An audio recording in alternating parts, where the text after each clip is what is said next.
Hello everyone, I'm Kaitlin, and I am one of the co-hosts of the OK Drama podcast, where two friends recap and break down K-dramas, one episode at a time. Our dear, sweet Jillian is still on vacation, living her best life, but we have our boys back! What up? Hey! Replacing Jill for the second, maybe final time? We'll see. It's Alex, Mabu, and everybody's favorite cousin. It's David. It's David. Hey, cousin David, coming at you for the, fourth time? Fourth time. Fourth time. Wow. What a ride. What a ride it's been. Repeat customer. That's right. He got his foot in the door, and now he's selling you the whole David package. It's really the listeners that are buying, so. Alright, so we're covering episodes 5 and 6 of Hotel de Luna. How are we feeling so far, guys? Just without getting too far into it, how are we feeling about these two episodes and the trajectory of the show thus far? I like the trajectory of the show, but I guess I'm really relying on this podcast on keeping me up to date, because I was pretty out of it watching the last two episodes. I'm recovering from a very, very bad illness. I could have died. Is it contagious? Also known as the common cold. Okay. Also known as the common cold. Okay, so very contagious. Okay. You're still, okay. Right. I remember most of it, and I feel like it's going in a direction that I think is good. But I also am going to use the synopsis of Kaitlin and David today to help remind me what happened. All right. Yes, cousin David is going to be recapping with me, so I don't have to read all of the notes today. So that'll be fun. All right, I'm going to do my best. All right, we'll see how I do. Okay. I believe in you, David. Should we get started? Well, what's David's take on it? Oh, yeah, let's... Yeah, what's my take on it? So far, this is my favorite drama so far. Good. They keep introducing really cool surprises, and the surprises aren't, particularly... I mean, some of them are novel, but then others aren't so novel. But when a show is really good, you can sneak in, very tropey stuff. Mm-hmm. And you won't notice it because you're too distracted by how good the show is. So that's really impressed me so far. Yeah, I feel like you said, sometimes I'll be like, oh my god, what? And if you just read that on paper, you'll be like, oh duh, that's so obvious. Or, of course they did that. But when you're watching the show, I guess the actors are really good, and just the writing in general, the way they set the scene, it makes me, excited and just being like, what? Yeah. So, I'm very excited. I would agree, this is probably one of my favorite dramas so far. I think it's one of the most visually appealing dramas so far. I love all the costumes. I love the Hotel de Luna sign. Yeah. I just love the whole vibe of the show. So, I guess, without further ado, let's start with episode 5. So we start with Gu Chan-song seeing the super creepy ghost peeking out of the wardrobe, and this is the one with, the red eyes that will make humans go crazy. Yeah. From episode 4. So the ghost is peeking out of the wardrobe, and Manuel comes in, storms in like a boss, and tells him not to look, and then she ends up kissing him when he's about to turn around to see the ghost. After the kiss, Manuel is a badass and opens the door with her powers so Chan-song can run out while she deals with the ghost. Manuel temporarily gets the ghost back in the wardrobe, but then Chan-song runs back into the room when he hears the ghost, who he thinks is Manuel, call his name. He sees the ghost about to get out of the wardrobe, so he goes to protect Manuel, but then the ghost escapes from the hotel, and they have one of those really swirly K-drama hugs. Yeah. And it's really beautiful, and they're just kind of holding each other, but the ghost escapes. And I think it's funny because I feel like the ghost, if I'm remembering correctly, just runs out right past Mrs. Choi and the bartender. Yeah, but they're too busy paying attention to their hug and kiss that just happened. No, the bartender. Oh, the bartender. Yeah. Yeah, so Miss Choi, the housekeeping lady. So, because they're standing outside room 13 being like, oh, what's happening in there? Yeah. And the ghost is just bye. Yeah. All crazy. Yeah, they look bad. Okay, I was so creeped out when she was running on all fours. Oh, yeah, like an animal? Like a frog? Oh, Yeah. no, I don't like that. Oh, yeah. when I saw that, I think I like verbally like out loud was like, no. Yeah, you specifically said, I hate it when they have human people like running on all fours. It's creepy. Kaitlin hates babies too, which makes sense. Well, I saw this. There's this one Running Man episode where they go to Japan, and they have this challenge. Anyway, I won't get into the whole challenge, but basically they end up meeting I think one of the world's fastest all four runners. All four runners? Yeah, in Japan. And they show him, and he wears these like special gloves and stuff, and I was like, no, I do not like that. Obviously haven't seen me do it. I would be the fastest, even without You gloves. have short arms. I know, which works to my advantage. And you need to have this guy was like... Because if I do that, it makes me look low, and low is fast. It makes you look low, but... Anyway. I am a T-Rex. Yeah. You're right. So yeah, I found that whole scene to be incredibly creepy, and like, it had me on edge. So, anyway, the ghost gets past the bartender and Miss Choi, and they're like, uh-oh. Yeah, they're like, this is all our fault, isn't it? Yeah. That's unfortunate. Yeah, and they're like, but what about Chansung? So, Chansung and Manuel check each other out after the hug to make sure they're okay. But then they start cheesing each other and fighting again about him thinking it was a prank and whether he's a coward, blah, blah, blah. They just have that, like, kind of, I'm picking on you relationship thus far. So, the bartender apologizes to Chansung, but the bartender and Miss Choi are still plotting on how to get Chansung out of the picture, because again, they're worried about the tree, and they think Chansung might be speeding up the process of Manuel potentially closing the inn. Hyunjung, the bellboy, goes to pick up Yuna, which is the girl ghost possessed body girl, schoolgirl. So they can make her the new manager, because she can see ghosts. But he ends up saving her on the steps in a very classic K-drama way. So basically, these, like, whatever, teenage bitches are bullying her, and she's about to, like, fall down the stairs in front of the school, but him, as a ghost, he catches her by the wrist and then pulls her in, and it's glorious. But the ultimate wrist grab, because he needed to do it to save her. That is true. It wasn't unwarranted. It wasn't like, come over here. It wasn't Scorpion. That's actually very smart of the writers. They put in they managed to put a wrist grab in, but they managed to like manufacture the situation around it, so it was okay. So it wasn't like misogynistic. Yeah. Bloop, bloop. So they talk about her becoming manager, but then he gets a text saying that Chansung is safe, so he should come back. And there's definitely some chemistry starting between Yuna and Hyunjun, and she's like, you have a cell phone? And she's like, give me your number, let's text. Ooh. Which, I kind of like, how old is I was wondering supposed to be? Yeah. I'm assuming, because he talked about like liking going to school and stuff, and so I'm assuming he's probably like 19, and I'm assuming she's probably in her late teens. Really, he's like 70 to 80 because he died. Okay, see, this is where he's frozen in his age. Another goblin situation? Yes. Yeah, if he's frozen in his age, and he's 19, and let's say she's like 16, okay, fine. But if she's 14... No, I think she's definitely in high school, and from my understanding, it seems like she's already in later high school. Yeah.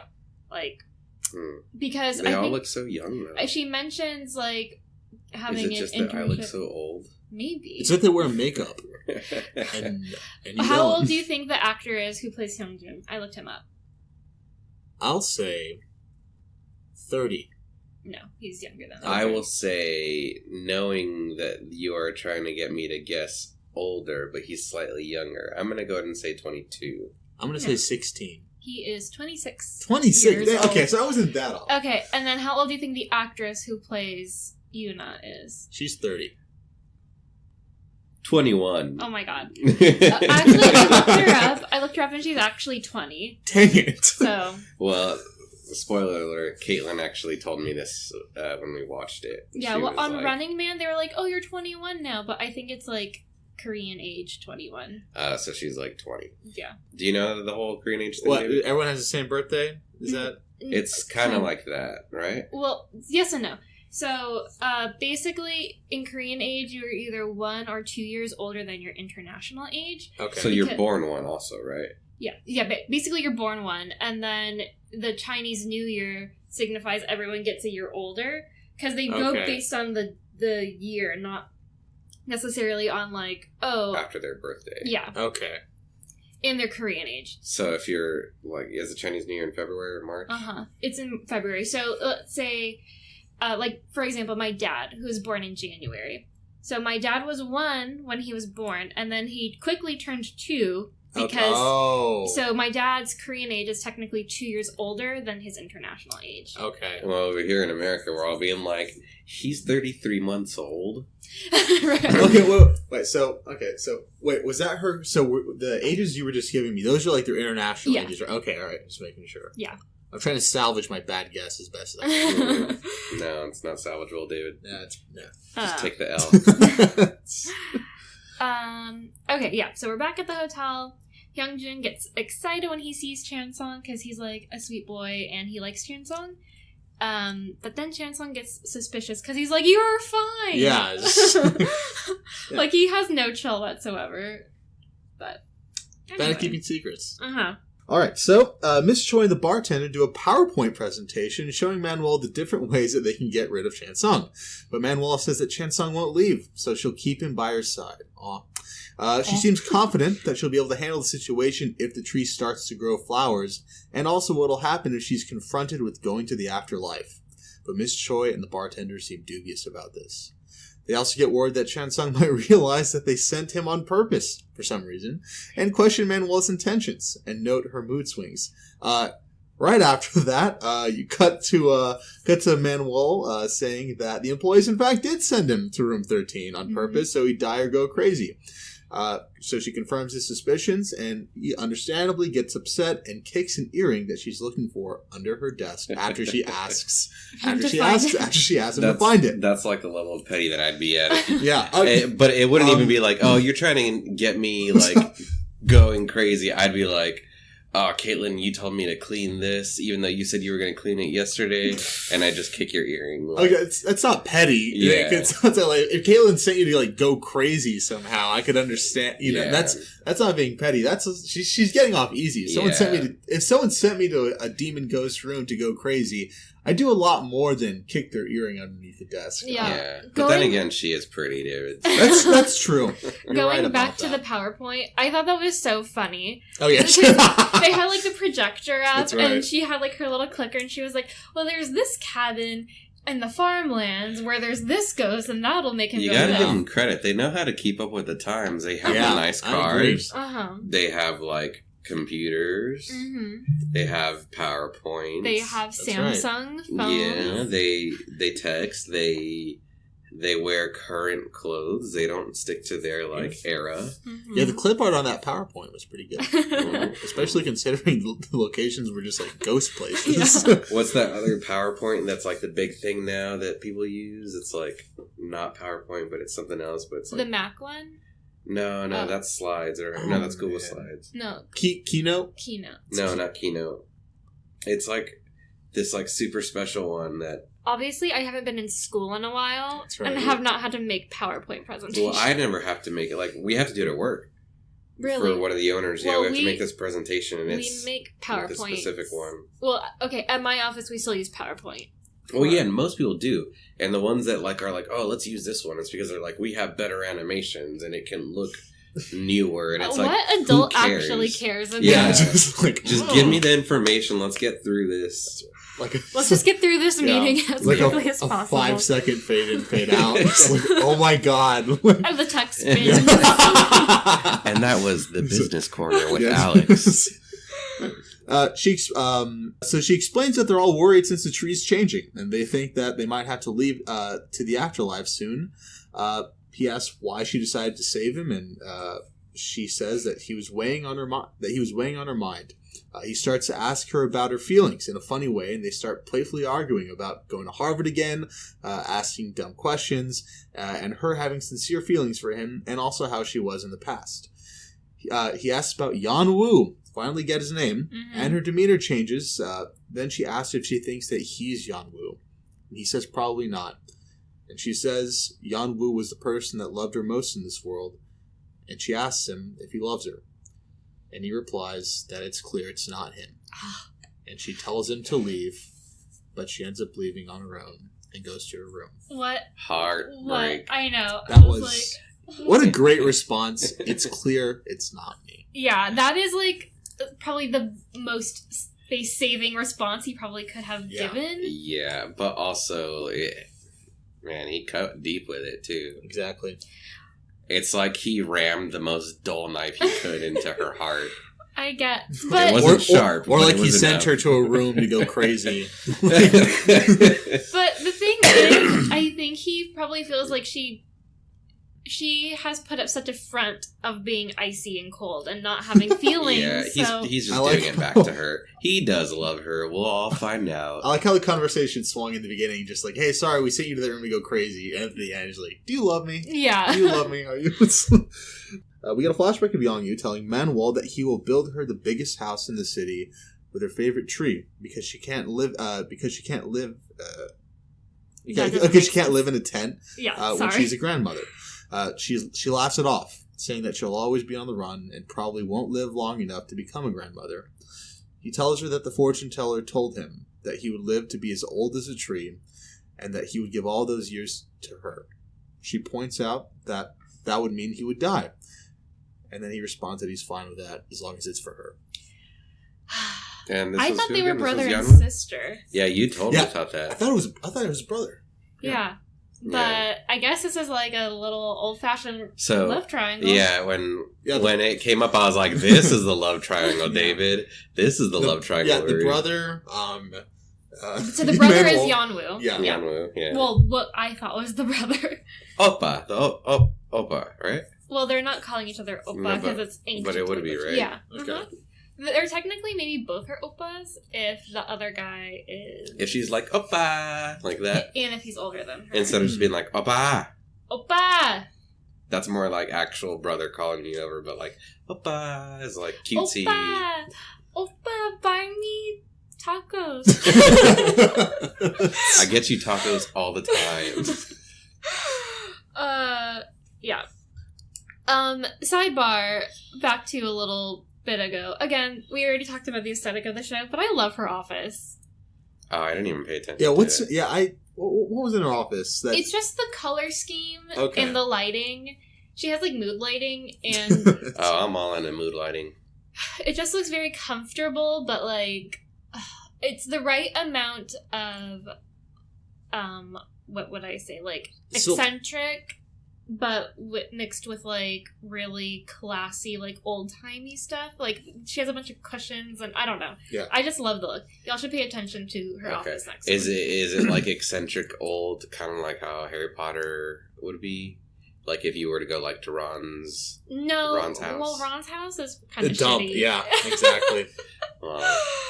I would think maybe like Professor McGonagall's house. I don't know. They can't afford earrings to drop below a desk, much less a color scheme. Their color scheme, I think, is like brown and orange at the Weasley house. Yeah, everything is brown, and then their hair is orange, and that's it. That's the scheme. And burgundy for Gryffindor. Right. What's interesting about like Harry Potter, like economics, is you would think that you wouldn't need to worry about like poverty and things if you have magic. No, Galapalot's second or third law says that you cannot conjure food out of thin air. It must come from somewhere. And that brings us to our pivot. We're going to start talking about Harry Potter now. But like, you can make everything clean. You can change colors or whatever. But or is the magic too weak? No, you can use magic to clean and stuff, but I think the point is that even though magic exists, everyone uses magic. So that levels the playing field. Yeah. So you still have positions of people owning businesses, government positions, just old family money. It's the same thing. I guess.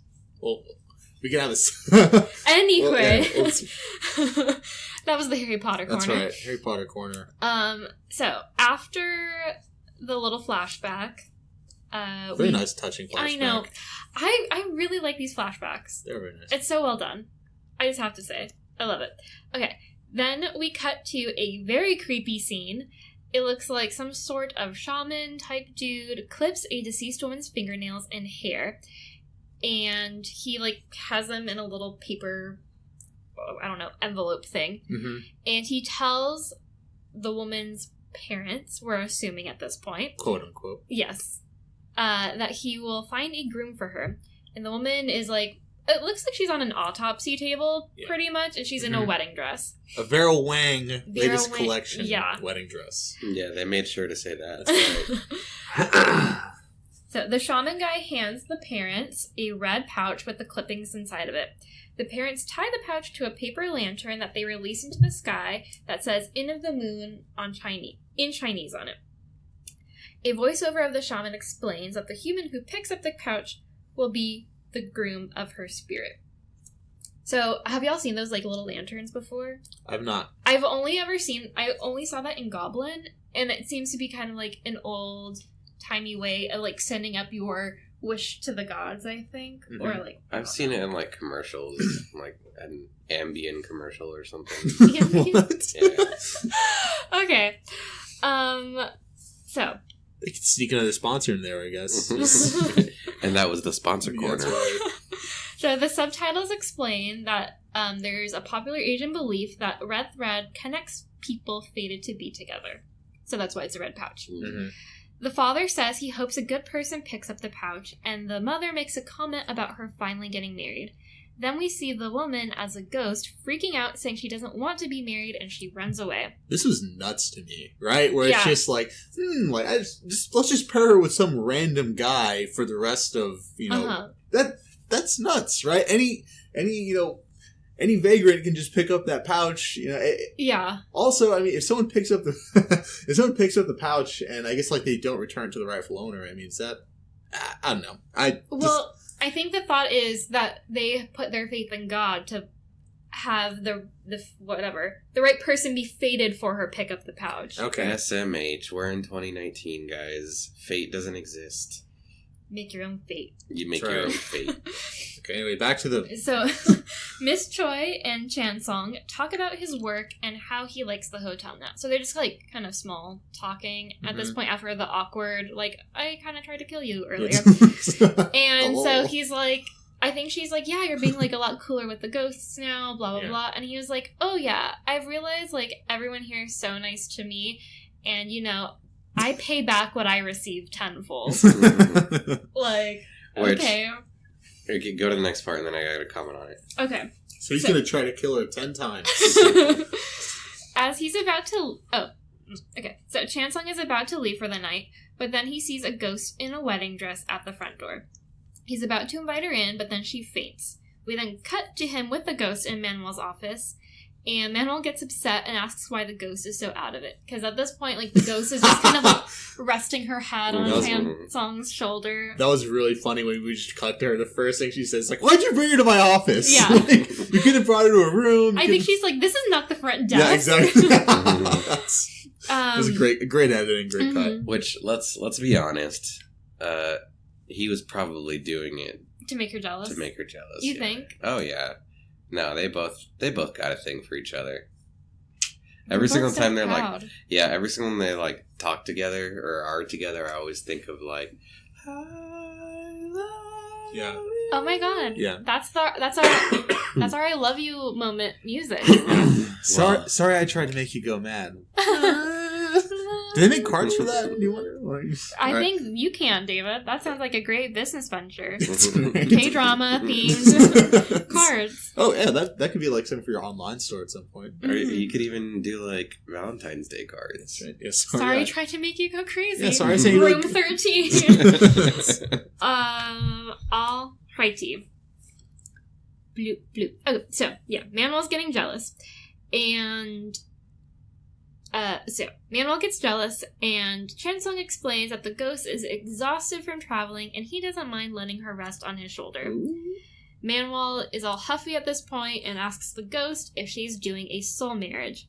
The ghost confirms, and Manwall tells her to check into her room so she can rest up and think about it, since it's probably what would make her living family happy. Because, like, her point is, they obviously set this up for you for a reason. Yeah. Like, you denying them, you're already dead. Like, just think it over. Manwall also brings up that the hotel has a marriage hall, and they can put on the ceremony for a price. Yeah. Manwall is a like... woman of my... of your own heart? Of my own heart, yeah. So Manwall gets jealous again when Chansung carries the ghost out of the office. And Manwall remembers that Chansung picked up Manwall in a cabbage cart instead of carrying her. That was so great. I think he made a comment like, I'm too weak. That was so great. Just like, it's like a full beat after they leave, like, oh, Chansung. Picking me up in a cabbage cart. You're strong enough to pick up a woman. I did you bring me a cabbage cart. So, have y'all ever heard of a soul marriage before? Never. Nope. Is that like the Korean capital? Is it like you get married to like Earth, Wind, and Fire or something? Or like Sam Cooke? Not quite. I only have known about this or like learned a little bit about it because it was featured on an episode of Bones. One of the greatest Bones. Everybody.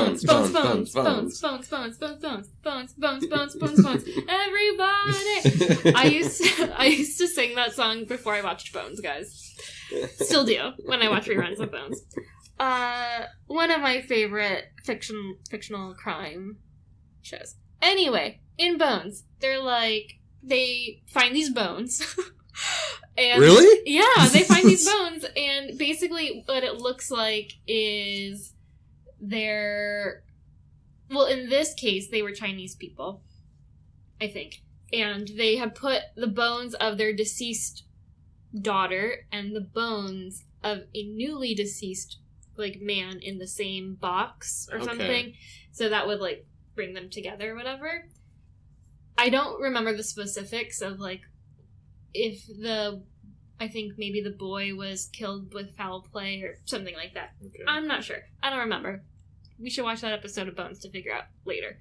But I was just like, oh, I remember that when I saw the, like, soul marriage thing. And they talk about the concept of, like, not wanting to let their daughter go to the afterlife alone. Yeah. Okay. So is it just going to the afterlife alone, or is she stuck with him for the rest?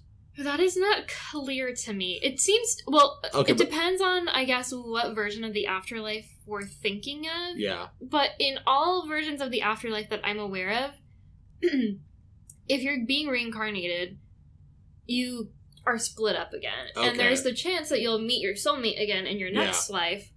But, I mean, yeah, like in Goblin, everybody loses their memory of their previous lives, so they can, like, start fresh in the next one. Yeah. So I don't know if they're just taking the journey through the afterlife together, or how that works exactly. They do kind of leave it intentionally vague, because at the end, there's a reveal that that's kind of the climax of the story. So yeah, I also feel like they've also hinted at, like, they just have it, like, they go to heaven, like, they make their stay good for them to go to heaven. Well, yes, but then they also talk about if you lived a good life, then you can be reincarnated as, like, a rich baby. Yeah, maybe it's both. Maybe it's, like...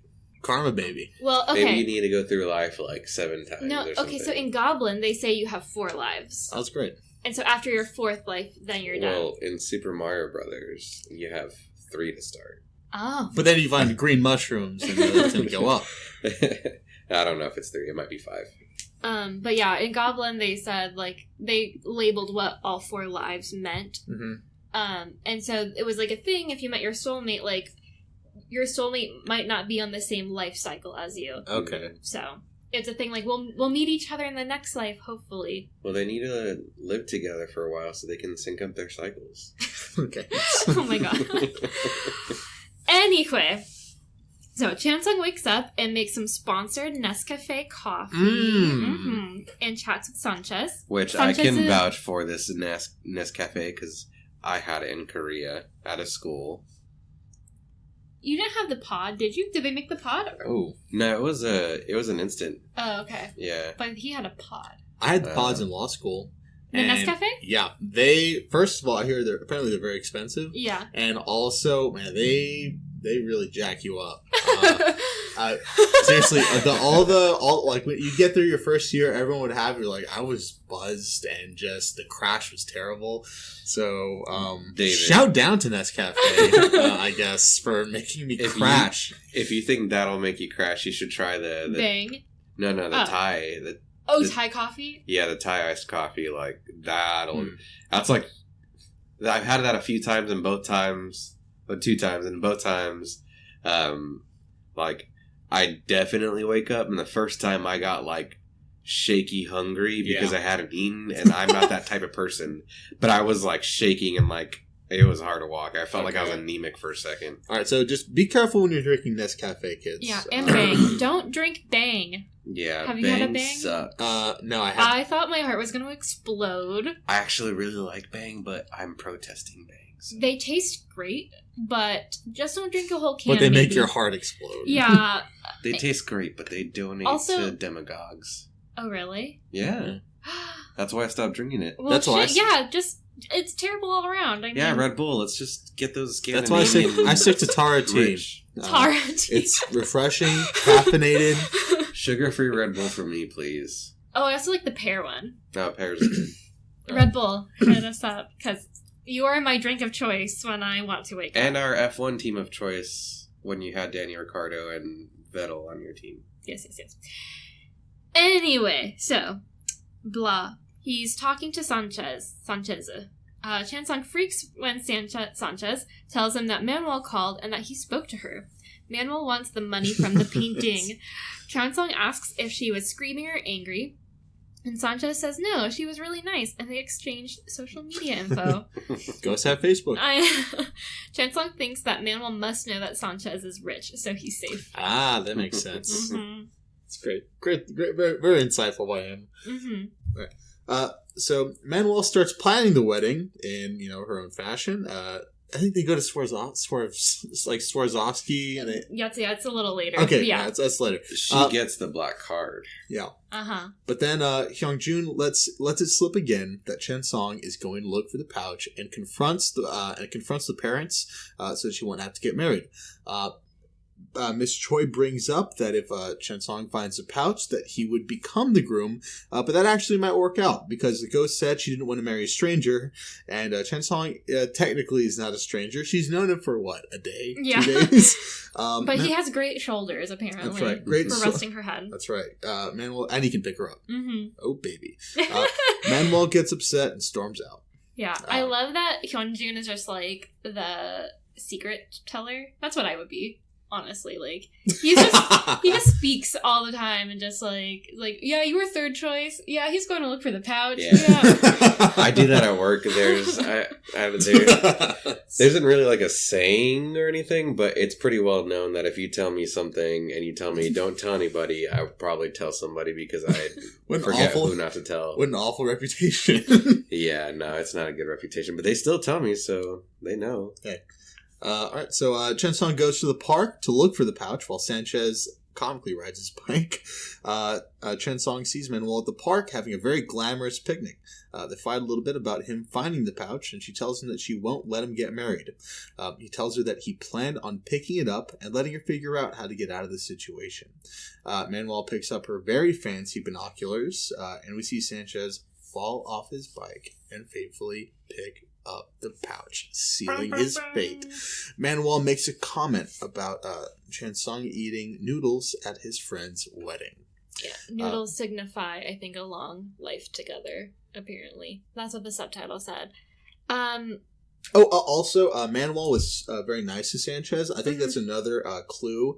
I think that's another basically hint that he's her guy reincarnated. I think we touched on that last episode. Oh, interesting thought. That's right. Yes.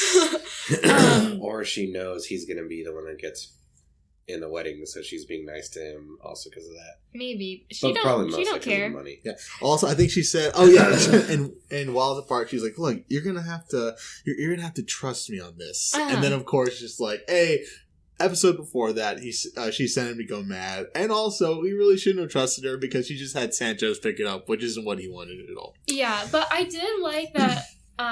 Chan Song was like, well, I just knew you were going to help me get out of the situation, which is kind of like messed up because I don't like being dependent on other people, but I also like that he, he trusts her enough, even though she sent him to go crazy. Like, she knows what she's doing. She can get him out of this. On that note, David, you said that you think she set up Sanchez picking it up. Yeah. I don't think that. I think a lot of what happens in the show is fated in the show, but she just knows how to read it because she's been dead and like almost like this. Yeah, I wanted to talk about that because Sanchez falls off his bike, even though he like clearly knows how to ride a bike. Yeah.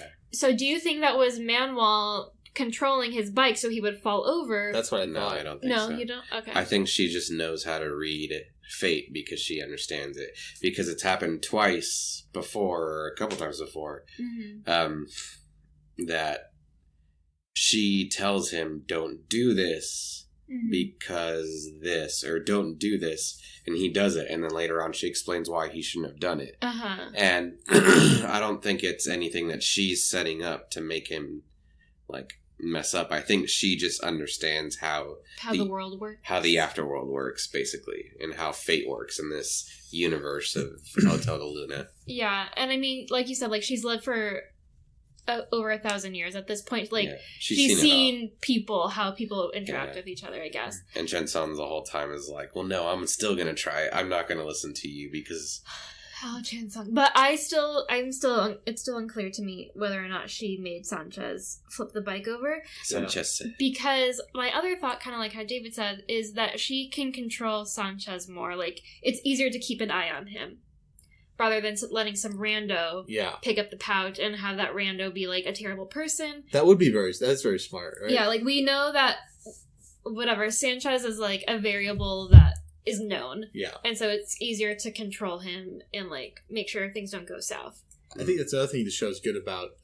Initially, her rationale just seems like, why on earth would you do that? But when you dig into it deeper, just like last episode where she just wanted the ghost to go to the afterlife instead of pursuing this, the person whose hand she was feeling. Here, we see that once you think it out, you're like, oh, you realize that, Sanchez would be a good candidate because now that buys us time and control over what's going to happen versus if some, like, awful person had just picked it up. Yeah. Yeah, but I guess the moral of the story is just ignore the ghost's wants and send them to the afterlife. Because she's said this many times, and many times she's right. Just let them go to the afterlife. Who cares if they want to marry? Because it's apparently the last thing the spirit wants, because they've said that before. So Sanchez goes home to look through this gross pouch. And then he also gets pretty freaked out when he sees that the pouch had nails and hair in it. He gags. Oh, yeah. He's like, oh, my goodness. What would y'all do if you found a pouch like that? I'd be like, oh, did this come off a dead girl's body who's waiting to marry me? Is this a soul marriage pouch? You look at your pinky. Yeah, I mean... Presumably, now that I know of soul marriages, I am never going to pick up red pouches off the ground. That's right. Good. And Sanchez should have known that if this is part of his culture. Well, it seems like Chan Song didn't know what it was either. I mean, it seems like some like voodoo shit. Like, or maybe it's like some ancient. Yeah. I mean, it's also part of, like, our culture, step on a crack, break your mother's back. But, I step on sidewalk cracks all the time. It's your poor mother. You know how true. Many times she's had to get her, like, back fixed? 15 times. Avoid those cracks, people. Okay. Yeah, so he goes to throw it out, but then he sees the red thread tied to his pinky, and then... Flash, flash, flash. He sees the bride on the other end. Oh, yeah, because it's storming outside right now, yeah. Chen Song goes home to find the ghost in the house and Sanchez freaking out. Chansung gets a call from the parents. They tell him that the hotel CEO offered to host the wedding very graciously. Chansung rushes over, greets the parents, and gives them the pouch. Manuel shows them the beautiful wedding hall and tells them that they can handle everything. The parents offer to pay for the best option so her daughter can have a nice wedding and not be lonely. This is where the black card comes in. That's right, black card. They ask about the groom, but Manuel tells him that it might not be best for him to meet him since they were bound by fate. She tells him that she'll make a wedding dress that pleases both sides. Back at her office. Sorry, that's right. I just wanted to kind of one. I thought it was kind of interesting that I kind of feel like maybe she knew that we're cutting forward, but that the parents weren't the girl's parents. They weren't? Because she was like, do you really want to meet him? Yeah. And, like, basically she's insinuating, like, you basically just fuck somebody over. Yeah, she knew the consequences of going through this marriage. Like, do you want to meet this person? Yeah, and they're like, no. But also, I forgot what I was going to say. But I mean, also, that might also make her feel like more entitled to their money. Like, well, they're being bad people anyway, so I don't feel as bad about spending their money. True. Sanchez, I feel so bad for him. He looked like a fucking wreck. He did, yeah. Like, it almost looked like he had a stroke or something. Yeah, he looked really sick. I thought there was something in the lore like where he would start dying as a result, And then he pissed in the thing. That's the worst part, really. Yeah, that's when he became Dirty Sanchez. Yeah. Oh my god. I've been waiting. And then I think another thing is more humans inside the hotel as Hotel de Luna slowly sleeps into just being a Holiday Inn or just like a nice Hyatt. Oh my gosh. Apparently, like, remember they freaked out the first episode, like, oh my goodness, humans are inside the hotel, and it's just, well, except, for this, and that, so, anyway, alright, so, back in her office, Manuel's super pumped to have this awesome, limitless credit card, and Chansung is really angry. He asks her what she's gonna do, and tells her that he's worried about Sanchez. She tells him that she's going to plan the wedding, and that he'll be fine once the wedding happens, and the bride is sent off to the afterlife, just leaving out some very important details. Back at the house, Sanchez pees in the vase. Jeez Louise. Dirty Sanchez. Since he's too scared to go to the bathroom, and the bride who's still tied to him looks awkward. Yeah. See, kids, this is why, and apparently the vase is from the Tang Dynasty, so it was very expensive. This is why you have to keep some Gatorade bottles, both in your car and also around the house. If you just get a regular water bottle, it's not going to work. It's not wide enough. The Gatorade bottle has the thick. It has the capacity and the open mouth necessary to function as a toilet. Well, for most people. For most people. Oh my god. Also, that wouldn't really work for ladies. It's so hard to aim. That's right. Yeah, no. Or you could just accept that you're going to be scared and go use the restroom. Because he still has... That's funny. Your thing was just go use the restroom, and my thing was just piss yourself. Yeah. Well, no, I'm like you're obviously already scared. You keep seeing her, and you got to use the restroom, and you got to turn around to use the restroom, because he, still turned around and didn't look. Like, you're doing all these things that you would do minus the walk. So, just walk. Yeah, but... I mean, I feel him. He's probably like... I know, you came up with the same solution. What was I gonna say, though? Oh, so you kind of, insinuated that Sanchez would die after the wedding? But I was confused about that. Yeah, I don't think they were very clear on it. It sounded like he would only die... if he went to the afterlife with her. Yeah, if he went to the afterlife with her. Or, I don't know. Because, we're kind of jumping ahead, which is fine. But, because when Chansung goes to the, goddess's house or whatever, the one goddess is like, yeah, that's the best way to handle it. Like, your friend will be fine once the wedding is over. Yeah. So, I think it's, the reason the other guy was going to die is because he wanted to go to the afterlife with her. But I'm not sure that's correct. I was just But then she also said Chen Song would die if he did it. Oh yeah, that's right. Yeah. So that's maybe very confusing. maybe what it is that maybe she was just saying that because she wanted to scare Chan Song. Or maybe it's that Sanchez was the original finder of the pouch. Or so he's safe from it. Oh. Since what's his face is changing it. Is he volunteered. Yeah. Okay. Also, Manuel was the original soul. Also, Manuel was jealous, so she might not wanted to. She didn't want to see him get married. Yeah, so she so many motivations. Yeah, such a great show. Motivation. All right. Oh, so Manuel. What's my motivation? Manuel dresses up like Audrey Hepburn in Breakfast at Tiffany's, except instead of holding a croissant in that very iconic shot, she's holding a Subway sandwich.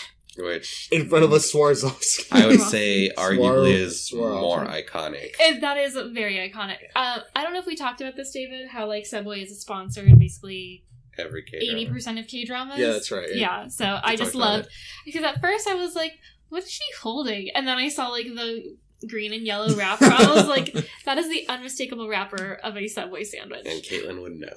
Oh, yeah. Also, it's funny that they went to Swarovski. It's clearly another sponsor, right? Swarovski?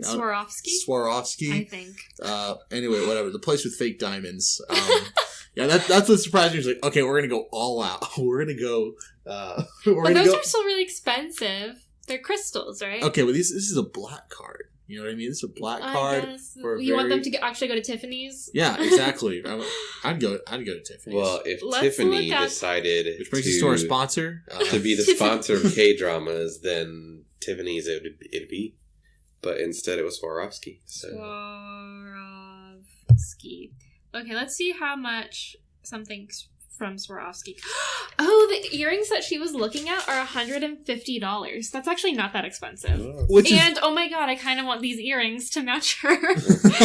Are we going to buy them on the podcast right now? Oh my god, I mean, I don't know. Let's just pretend we have a black card. Okay. That's what most Americans do. I want to look at... Oh, yeah, these aren't that expensive. I mean, they are expensive. They're not like Target prices or anything. Yeah. But these earrings that I really like are $190. Well, they said in the show. Oh, these are only $89. Swarovski, you can send our check. That's right. To our house over here in San Antonio, and you can send my check to Tiffany's, where I'll buy diamonds that are real. Oh my god. Anyway. Diamonds are David's best friend. Diamonds off. It's okay. Also, I think it's funny where she's saying, I only have one neck. Which means I can only wear one necklace. And it's a trend where you can wear more than one necklace. I like it. I like that trend. Yeah. And all of her, like, fingers have the rings on them. Mm-hmm. It's funny. Swarovski. But she was glammed out. Yeah. Oh, I also like how they say bling bling. Yeah. Blingy bling. She was bling bling. She could have. If she punched somebody, she would have left a lot of money. Because it almost sounded like they were just like talking normal, like, it's too much bling. Bling like, bling. Very serious, like, it's too much bling bling. Bling bling. Yeah. There must be a thing in Korea with that, because in another drama, I saw someone was like, pinka pinka, like pink. Like, oh, it's like really pink. Pinka pinka. Anyway, in a people cutesy do say way. bling bling. Like, they don't just say one bling. That's true. Pinka pink. Where pink pink, you don't say that pink. That sounds like pizza pizza. Yeah. Pizza pizza. Pinka pinka. Anyway. Hey, I heard a joke today. Okay. How do my people, Mexicans, okay, cut their pizza? I don't know how. With Little Caesars. Oh my god. Okay. And the podcast is demonetized. Fantastic. Little Caesars, you can send our check also to our San Antonio house. I might cut that out. Yeah. Okay. So, we are back at Swarovski. Manuel, like David said, was trying on a bunch of jewelry and explains that she is spending a lot since it won't make the parents happy. Basically using the logic like, oh, well, they can look at their credit card statement, I guess, and be like, we spent so much money on this wedding, like, it was really beautiful, whatever. Chansung asks if he can burn the pouch or just cut the thread to make the situation end. Like an idiot. Yeah. But she says that the thread can't be cut, and if he burns the pouch, the bride will be stuck. And she's like, I'm not a goddess. Yes, Chansung. Oh, why didn't we think of that? Yeah, to cut the thread. I swear, like, he's such a fucking know-it-all. He's like, I went to Harvard, blah, blah, blah. And she's like, hey, I fucking lived for 1,000 years. Might want to listen to me. It's like every woman ever. And this is my job for 1,000 years. It's not even like... Like, just classic qualified woman being... mansplained this... by a unqualified man. Like, it's really just ghost-splaining. That's classic. He's ghost-splaining. Okay. Ghost-splaining to the demon ghost or whatever she is. She's not a ghost, because she's not dead, but she's not alive. She's nothing. So, Chansung finds the card that Goddess Ma Go gave him, and he goes to her shop to pay her a visit, since he's having such a rough time with Manuel. He finds 2 other women that look exactly like her, and they explain that Ma Go is their Unni, older sister. So Chansung talks to one of them about... She's the first Unni. She's the first Unni. Chansung talks to one of them about the soul wedding, and she tells him that what Manuel said is true. The wedding has to happen, but the bride may be able to pick an already deceased soul as her husband. So maybe, yeah, like David was saying, she has to pick a deceased soul. If she picked a living soul, maybe, I don't know. It doesn't matter. Also, I'll tell you what does matter. He drinks some non-sponsored tea while he's at the shop. He drinks some... He, like, screwed Tara over. Yeah, that's right. He drinks some... He freaking drinks some herbal... It was a tonic, not tea, so I think we're fine. I thought they said tonic. No, they said tea. Yeah. And then he looked really refreshed afterwards. He was gulping that shit down. It's totally like placebo effect. They just put Tara in there. We already know it works. Guys, a goddess made that herbal tonic for him. Yeah, Tara. Oh my god. Okay. Yeah. Well, when the goddess pays him sponsorship money, they can put a label on it. Exactly. So, la. Chansung goes back to the hotel after drinking the tonic, and... Noticeably brighter and faster. Yeah. So Chansung goes back to the hotel to try to find the bride a husband. He sets up a little speed dating type thing in the hotel so the bride can talk to other ghosts and maybe find a husband, but she looks a little nervous, and I thought it was so funny that Hyungjun was, like, one of the people, like, wanting to get married. He's like, woo! Table number 5! I thought it was funny that, it's just, alright.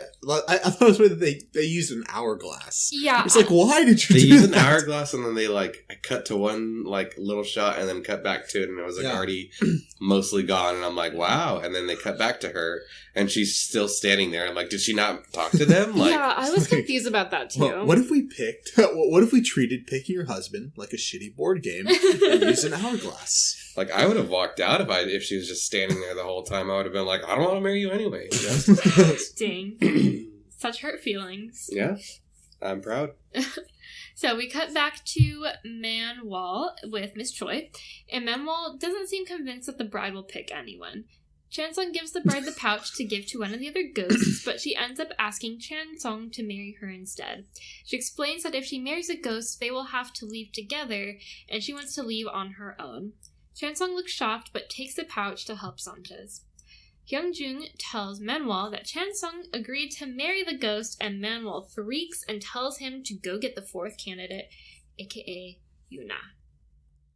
So, we cut to Chansung, and he looks super nervous, understandably, in his, like, little groom's tux, but he convinces himself to just think of it as a dream, and it will soon be over. And over it will be. Yeah, so, let's put a book tab on this for the fashion corner, because that groom suit was pretty fly. Okay. We'll bookmark it. Bookmark it. Okay, alright, yeah, so, he opens the door, and he sees Manuel, but not our Manuel. He sees a Manuel in a traditional red-style wedding dress, and she looks how she did 1,000 years ago, and she's bleeding. Yeah, it's kind of creepy. Mm-hmm. So. But beautiful. It's weird. It's like... Yeah, I'm wondering if that's how she died. She's not dead. Maybe it would make sense that, the thing that she did, if somehow a wedding was involved, like maybe she was supposed to marry someone, but she doesn't marry that person. Or maybe she interferes with a marriage. That's right. Because it looked like she just put that stuff over her other clothes. Like, It's not like she was, like, all glammed up or anything. Like, so maybe she... I don't know. Snuck her... I think she's dead, but I don't think she's dead. Like, like, they, in the first episode, when they talked about her being dead, like, the Uni... or the goddess, mm-hmm. she said, "How do you know you're not already dead?" When she was like walking and stuff after she met her, mm-hmm. and that to me that's kind of stuck out because I'm like, oh, she was trying to like save all these people and bring them all or whatever, but she herself could be dead herself, mm-hmm. and I'm kind of thinking she is dead. She's just. Her spirit isn't about finishing like any unfinished business like the other ones are. Her spirit is more worried about like making sure other troubled people get across fine because that's what she feels she owes to all the bad stuff and other junk she did to people. You think it's like a self-inflicted punishment? Yeah. Yeah, I don't think she's doing it herself. Like a subconscious thing. Yeah, and I think she is dead. I think she's like all the other ones. Uh-huh. Because we don't know what she's died of yet or what made her be that way. Mm-hmm. And if she was bleeding, maybe it has something to do with her wedding or who she was with or whatever. I can't wait to figure it out. I'm very excited. Because, if she died of like blood loss, she could totally look normal. Mm-hmm. This is true. I'm sure we'll learn about it later. I'm very excited. So then Chensong blinks, and we see that Manuel is just standing in front of him in a red dress. Bookmark that red dress, because that was also beautiful. All right, that was pretty lit. But then she storms in, and she yells at him for getting married without her permission. Two funny things here. One, it's like, you're getting married without my permission, and of course, you need my permission. Well, she bought him. Of course, so. yeah. Well, that's true. I'm sorry, I did speak out of line there. She did bought him. She does own him. Uh-huh. But I also think it's funny. It's kind of she's doing the equivalent. I think of in America, it's showing up to a wedding wearing white. Oh, you're kind of showing up the bride, which I think A, speaks to her personality, and also B, might speak to the fact that she might want to marry Chensong, right? She showed up. Maybe she showed up in the red dress, kind of like fantasizing that I want to marry this guy, even though he's a total shithead. So she explains that it's actually the bride's desire to get married that is stuck in the bag. The woman who helped Chensong earlier gives the bride a present. Yeah, so I kind of like skipped over that, but basically Chansung is like, it's fine, I'll marry her, like, no big deal. And she's like, no, you don't understand, like, the bride doesn't just want to get married, like, she has this deep yearning, and if we don't address that, she can't go on. Yeah. So, yeah. Crazy stuff. Manuel tells Chensong that she'll help him get out of the mess again. Mm-hmm. She has sent Yuna to find the man that the bride actually wanted to marry in real life. Yuna brings him to the hotel, and Manuel tells the bride that they brought the man she wanted to marry, and Chensong hands him the pouch. The groom enters the wedding hall, and the red thread connects them. But then we see Manuel talking to the staff, saying that the groom will die once the wedding is over, since the bride will take him to the afterlife with her. Chensong is alone in the lobby, but looks concerned and takes off running. Then we realize that those were not the girl's parents. They were the groom's parents. I did not expect that at all. I did not expect that either. What a fantastic twist. Did I write? Oh, yeah, that's right. I wrote down WTH, and I underlined it a bunch. My exactly 4 times. Fantastic. Was like dying. I had a fever, and even I was like, that's a crazy twist. Yeah. The parents were afraid that the bride would take their son, who was in a coma, to the afterlife and kill him since they loved each other so much. And so it seemed like they might have been essentially swapping out her son with whoever picked up the pouch, potentially. Yeah, they were like, leave him alone. Go find someone else. Yeah, I mean, who knows how these two got put in, like, death situations. Yeah. Obviously, she died, and he's close to dying. And, okay, I don't know if maybe they put her in a wedding dress, or if they were like actually about to get married, because he was in a suit. He was in a suit, wasn't he? Yeah, who knows? We'll never know. Yeah.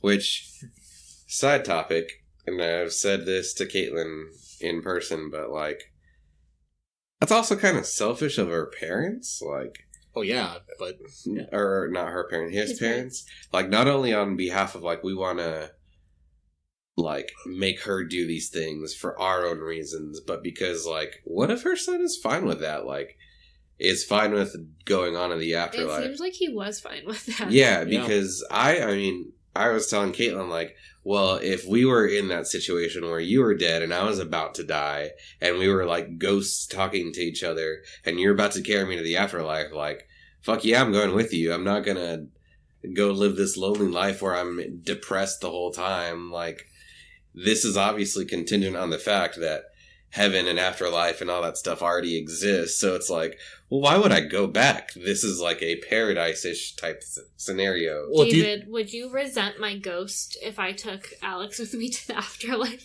He was in a coma. But what if I wanted to?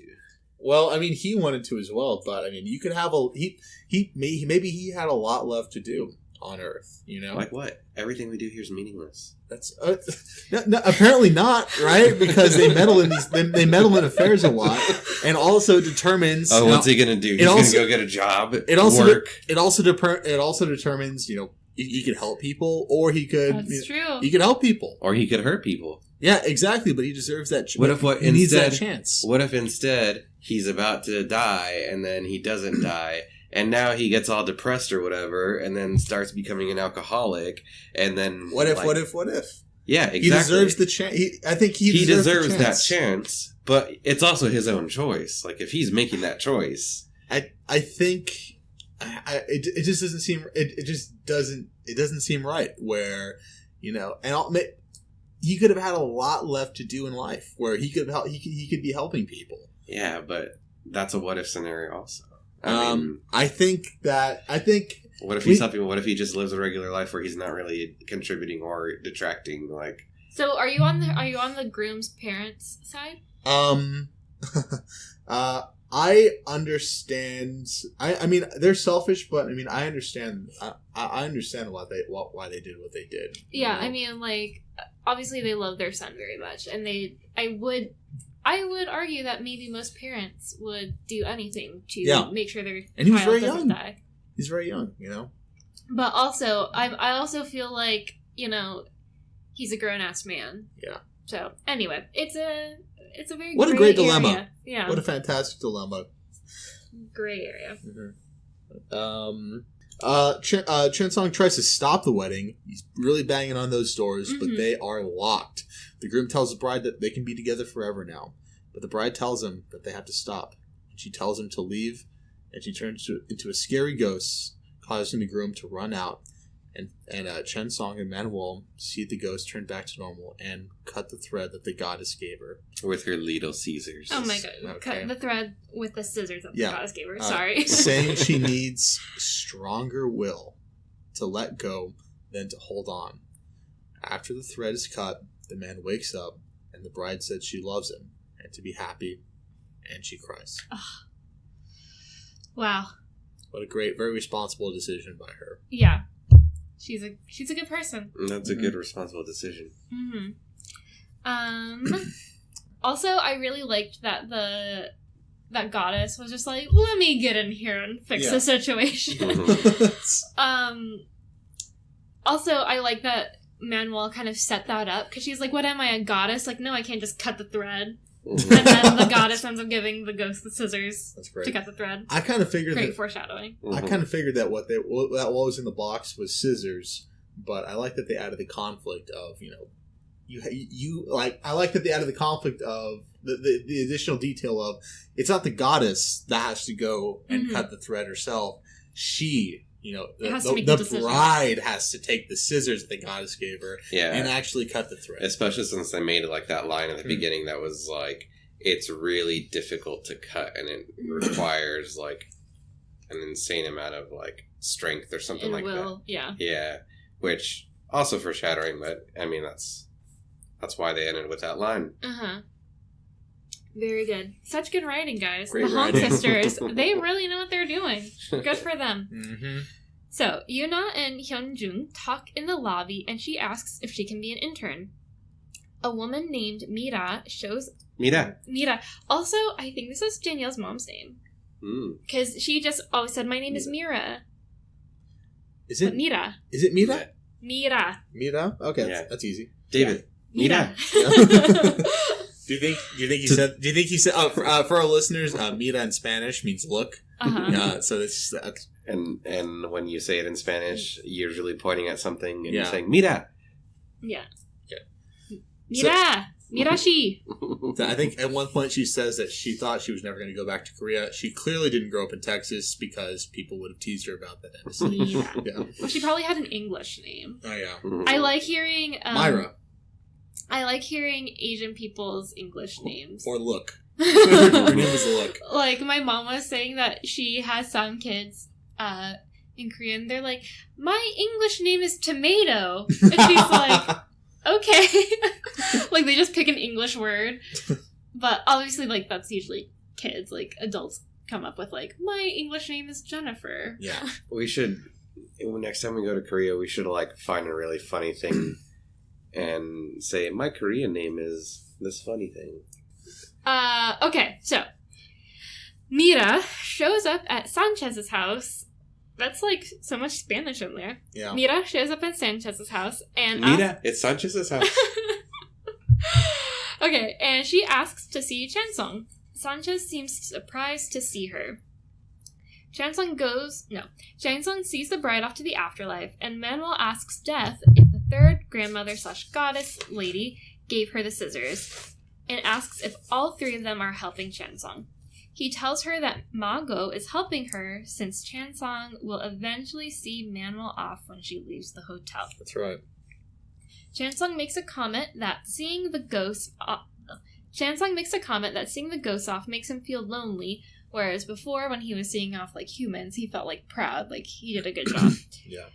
Manuel tells him he did a good job and that the gods chose well.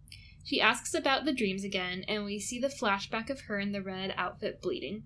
She tells Chansung to keep doing a good job as God intended, and that she will be his final guest since he pleases her. She tells him not to feel lonely when he sends her off.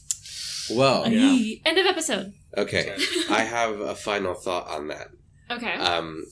This episode clearly started trying to set up rules and structures with, like, marriages and soulmates and things like that. Mm-hmm. So, her saying, I will be your final guest, to me, she's implying that, like, the hotel will cease to be or change or his job will be over with the hotel. But I'm thinking that it's going to end up being a double meaning and that he's going to go off with her. They're going to get married and they'll see each other off. Well, she also owns him, so his service might go away. Yeah, but I mean that doesn't mean he has to leave. Sure. But we don't know what the hotel's state will be when she goes, because that's why Miss Choi and the bartender are like freaking out because they don't want to leave. They don't want to go to the afterlife. Well, that little girl, what's her name? Yuna's going to be the new manager. I mean, we all know it. We all see it. We'll see. Well, it could be somebody else. This show is full of twists and turns. Yeah. It is. Oh, hey, maybe she's that dude reincarnated. Maybe you can be reincarnated as like a man or a woman. You know? I think you can. I mean, you could be reincarnated as a pig in a ramen soup. That's what she said. Or chicken in ramen soup. Yeah. Also, really quick, let's bookmark her outfit for this part as in the negative column. I thought this was her weakest showing. I don't remember it. I guess it was weak. It was a black BDSM hat. Okay. She had a whip in her head. That's right. And there was like some sort of like funeral shroud veil on. Yeah. I remember the hat. I just don't remember what she was wearing. Also, you just don't like the hat? Death looks like he wants to be Neo from the Matrix. Okay. Have y'all noticed that? Like, yeah, his outfit is very Neo. He's like... Oh, is that the Grim Reaper? Yeah. Okay. I keep calling him Grim Reaper /Death / He has like a bunch of different names on Wikipedia and Asian Wiki and IMDb. Okay. I don't think anyone knows what his actual name is. I thought the Grim Reaper... I guess I didn't recognize him because I thought he just appeared with the vacuum. Wearing that vacuum outfit. I don't know if that's the same person. Yeah, I thought that was Grim Reaper. In multiple Korean things that I've seen, that when they address Grim Reapers or death, it's multiple people. Oh. It's not just one person. So he could just be maybe the lead death or lead guardian or whatever. And the other he's people, he's the death manager. Yeah. And then he has his death laborers. Yeah, those are the people that go vacuum up the dust he's Grim of souls. Okay. They're craft workers. That's right. All right, so then so now that's end of episode 5. We go on to episode 6. Mm-hmm. Chen Song. We open with Chen Song. Chen Song thanks to Manuel, telling him to take care of her and send her off as God wishes. She starts to walk away, but he grabs her. Mm-hmm. She jokes about him wanting her to leave now. She tells him it'll take time, and she'll put up a fight so that when she's finally ready, he'll be happy to see her go. Chen Song then sees a ghost on the subway and tries to get him to their hotel. But he ends up losing the ghost when they see the uber famous TV personality, Kim Jun-hyun, the guy that Manuel loves, at a convenience store. Manuel looks a little depressed, and we then cut to Manuel looking a little depressed, and Miss Choi telling her about Yuna. Manuel agrees to let her be an intern. Manuel sees that the missing earring that Chen Song kicked has now been found. She decides to go out to show off her earrings, but she gets upset when she hears from Sanchez that Chen Song is probably with his girlfriend from America. Manuel shows up to Sanchez's house by teleportation immediately, and they have a funny back and forth, with Sanchez being totally clueless and Manuel being even more jealous. I loved that. That was a great scene. He just turned around like, you're here. Jeez. And she was like, how pretty is she? I'm like, Sanchez, have you never been around a woman who's asked that question before? I don't think you understand, Sanchez. If you have any sense, how you'll answer pretty this question. Is she? She's gorgeous. And also, she's pretty smart. Which, I mean, not to shame her or anything, but she's just an average-looking girl, if you ask me. Mira? Yeah. Yeah. Again, I think she's, a beautiful person. Mm-hmm. But Manuel... Okay. She's pretty for an average person. But compared to Manuel's supermodel. Yeah. Well, I want to... Superman. She's definitely a K-pop idol. Yeah. Mm-hmm. However, I will say that, anyway, if we're praising these women, apparently, but, his girlfriend from America is also a doctor, right? So, you want that. We know of. We don't know if she's telling the truth. Owns a hotel. That's true. She's a CEO. Oh, yeah, and his ex-girlfriend owes him money. Oh, she's a bad CEO. She spends all the money on herself, on cars and caviar and champagne. But she doesn't owe him money. Wait, what? What do you mean she doesn't owe? The Mira owes Chansung money. No, she tried to kill him, which I think balances out. Oh, okay. Well... I'd rather someone owed me $5,000 than, send try me to kill you. Yeah, exactly. I guess that's fair. Okay. It's even split. So we see a picture of the girlfriend, Mira, and then it cuts back to the noblewoman from the flashbacks. Wow. We hear Mako's voiceover explaining that their fates from a distant past have met, and he has to take care of her so that she suffers less. And I just said, what? Yeah, so yeah. W-U-T, what? Yeah, so now we add another thing to the pot. We had this other person who, again, is reincarnated, and we wonder what Manuel's relationship to her is, and how that's going to turn out. Well, also, because remember, Manuel told the captain guy, the captain guy had a relationship with the noblewoman. That's right. So, it's like a love square. Oh. Yeah, and I mean, when they cut to her, that's who she looked like. Yeah, I'm trying to figure out if that's the same actress. I think it is. When they cut to her, I'm like, oh, that was the same girl. Mm. Yeah, the styling is just so different. It was hard for me to tell. So, that, I think, makes the hint even larger that Chen Sung is the reincarnation of... the captain. Of the captain, yeah. Because he's in the middle of both of them. Oh, both times. God. Margot, what are we doing here? Okay, so Chansung finds Man-wol near the restaurant where Kim Joon-hyun was filming his show, and they have a little misunderstanding. Classic Frasier move, as Alex said. When Man-wol thinks he was there to meet his girlfriend, and Chansung thinks that she was there to see Kim Joon-hyun.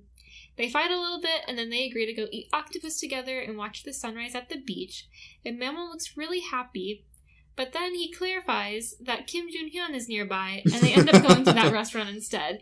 And she takes off running, and he's like, she can run? I thought that line was really funny. She can run. Man-wol explains how if you do a good deed in your life, you can then be reincarnated. So they're at the restaurant. Yeah, so where that comes from is they're at the restaurant, and first, they miss him. They miss Hyun. But then he consoles her, like, oh, well, you're sitting where he was sitting. Uh-huh. And then she looks, and then, so, yeah. He says, she's pissed, though. Yeah, he says, like, oh, well, this restaurant will do really well now that Kim Joon-hyun has been here. And she was like, it would do well anyway. Because of that baby. Because of the baby that's on the cook's back. Yeah. Apparently, it's a good karma baby. Uh-huh. So, since that baby did really good deeds in its previous life, it will be blessed with good fortune in this life.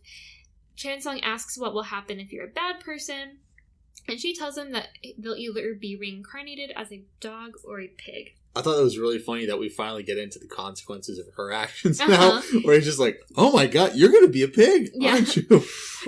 Or like a dog, maybe. Chansung worries for Man-wol's soul and tells her that he'll help her be nicer so she will be reincarnated into something good. Man-wol warns Chansung of evil spirits that can hurt humans. So she's like, stop just going up to random ghosts, you weirdo. Yeah. We're a freaking hotel. It's not like he's a social worker or something. Like, they should come to him. That's funny. She's like, hey, if I'm reincarnated as a chicken, that's fine, I'll say, eat me. Eat me with some of the spice. Yeah. On that note, I think the guy on the train that he's, like, going up to, I definitely think that he's a bigger plot point. Really? Because he was on the train, and he says something to him, right? And then he sees him again, right? Yeah. They're eating at the. He brought him to the. He brought him to the convenience store to eat, and then they spotted the guy because it sounded like the ghost told Chansung that he would go to the hotel after he had a beer. Yeah. It was an ice cold beer. And that's when they saw Kim Joon-hyun at the convenience store, and then the ghost took off because he was like, oh, Kim Joon-hyun. Oh, well, maybe it's nothing, but it kind of feels like that guy's identity is going to be something. We'll see. So another thing really quick, apparently in this drama, it's always a full moon. Yeah. Always, every time. It is always a full moon. It'd be a bad never thing to crescent. Be a Saiyan on that in that hotel. A Saiyan with a tail. Absolutely. There aren't any more of those. Absolutely. Well, early Saiyan. Okay. And also, Hyun, he might also be Soldier Boy reincarnated. Because she likes him so much. I'm gonna add him to the. We should make odds. We should have like an odds maker do some work on us, and then we should. Which one is Hyun again? The eater. Yeah. The pro Kim eater. Joon-hyun. Yeah, Kim Joon-hyun. Yeah, so we should make some odds. We'll bet real money. Okay. So like over under what? Plus. He's probably like plus 10,000. To be honest, in other words, you bet $100, you get 10,000. Alrighty. So we come back to the hotel, and Death meets with Miss Choi and the bartender. He gets after them for not telling him about the missing ghost, since the ghost hates humans and can then turn into an evil spirit. He tells them that if the ghost causes any trouble, he'll hold the hotel responsible. And I like how Miss Choi and the bartender are like, well, it's not that big of a deal. Yes. Like, they basically are like, he's just being dramatic. Like, he'll find him. It's fine. What's the worst thing that the Grim Reaper can do? Yeah, Miss Choi seems a little bit more worried, but the bartender's like, yeah, it's fine. Also, it's like, no, y'all should be the one taking responsibility, because one, you tried to kill Chansung. Two, you basically, they created the situation that led to the ghost escaping. Exactly. It's all their fault. Mm-hmm. So then we cut to a dude working late. He gets a notification from what seems to be like a porn site. Who gets notifications from porn sites? Well, or maybe it was like an email. Who gets emails with links to porn sites? And who clicks on them? At Yeah, work, it's just especially. Yeah, exactly. It's like, oh, maybe I'll take a break, I guess, and I'll look at this on my work computer. Yeah, quickest way to, one, get fired, but also, two, quickest way to get a virus. Like, yeah, dude. Well, he gets something much worse than a virus. Yeah. So, he clicks the link, and we see a hidden camera video, which is so gross, and apparently they had, like, a bunch of news stories broke where people were finding a bunch of these hidden cameras in hotels in Korea. And which they probably do that in the US too. Yeah. I'm sure. It makes me want to get, one of those sensors to try and find them. Yeah. So yeah, very gross, super terrible, and he's all excited. He's pretty hyped. Yeah, fucking disgusting. But then the woman in the video turns out to be the ghost from room 13. She comes out of the computer and pushes on his eyes, and he's all messed up. And are these people dead, or are they alive? Maybe that's how she gets them to go crazy, as she squeezes their eyes. Oh, yeah, that makes sense. He saw her, and maybe he's just, like, nuts. She's like, Yeah. She's like, I'm gonna rub my nutsness off of you. I'm gonna rub my nuts on you. And maybe, and give you pink eye. Rubbing their eyes. And they're just stunned by how itchy their eyes are. They're not actually dead. They're like, never will I look at this unethical porn again. Oh my god. And also, the nature of how she's like killing or hurting people might explain why she hates people so much, right? I'm thinking my guess is that maybe she was the subject of one of these videos. Yeah. And maybe she killed committed herself. suicide. Ah. Yeah, that's my guess. Well, it also said that she's been there forever, yeah, right? it says she's been there forever. Are you sure? Well, not forever, but like a really long time. They said that it's the only ghost that hasn't checked out. Not necessarily that she's been there for a super long time.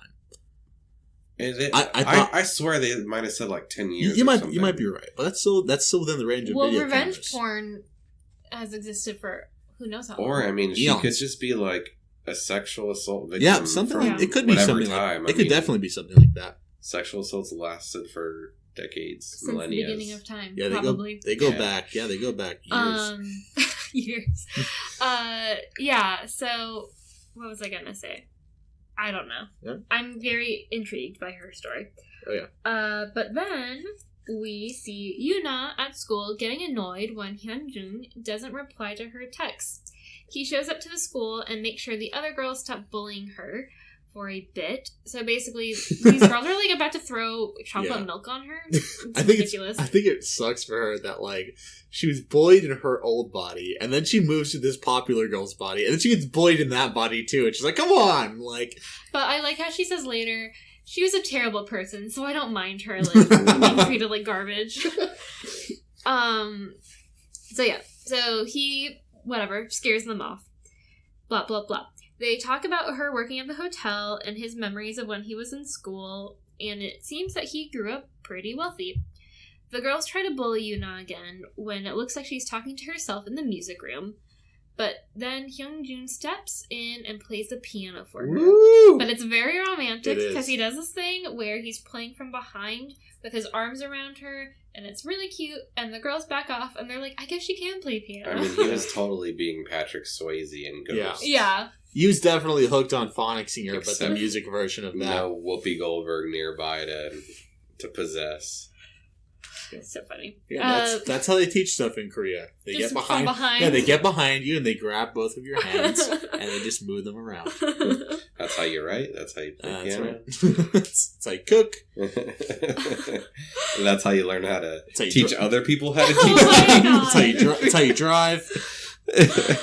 So, the girls back off, and we see a flashback of Hyunjung's life, and a tear fall on Yuna's hand, and he's gone.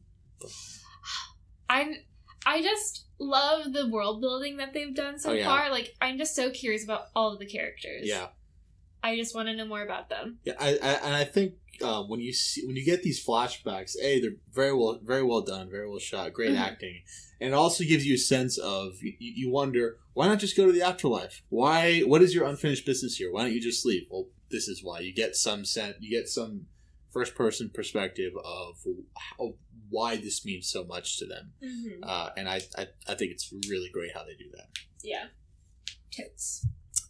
Anyway, Miss Choi and the bartender discuss the different manager and the tree. They notice the tree is shaking, and they think that Manuel must be upset.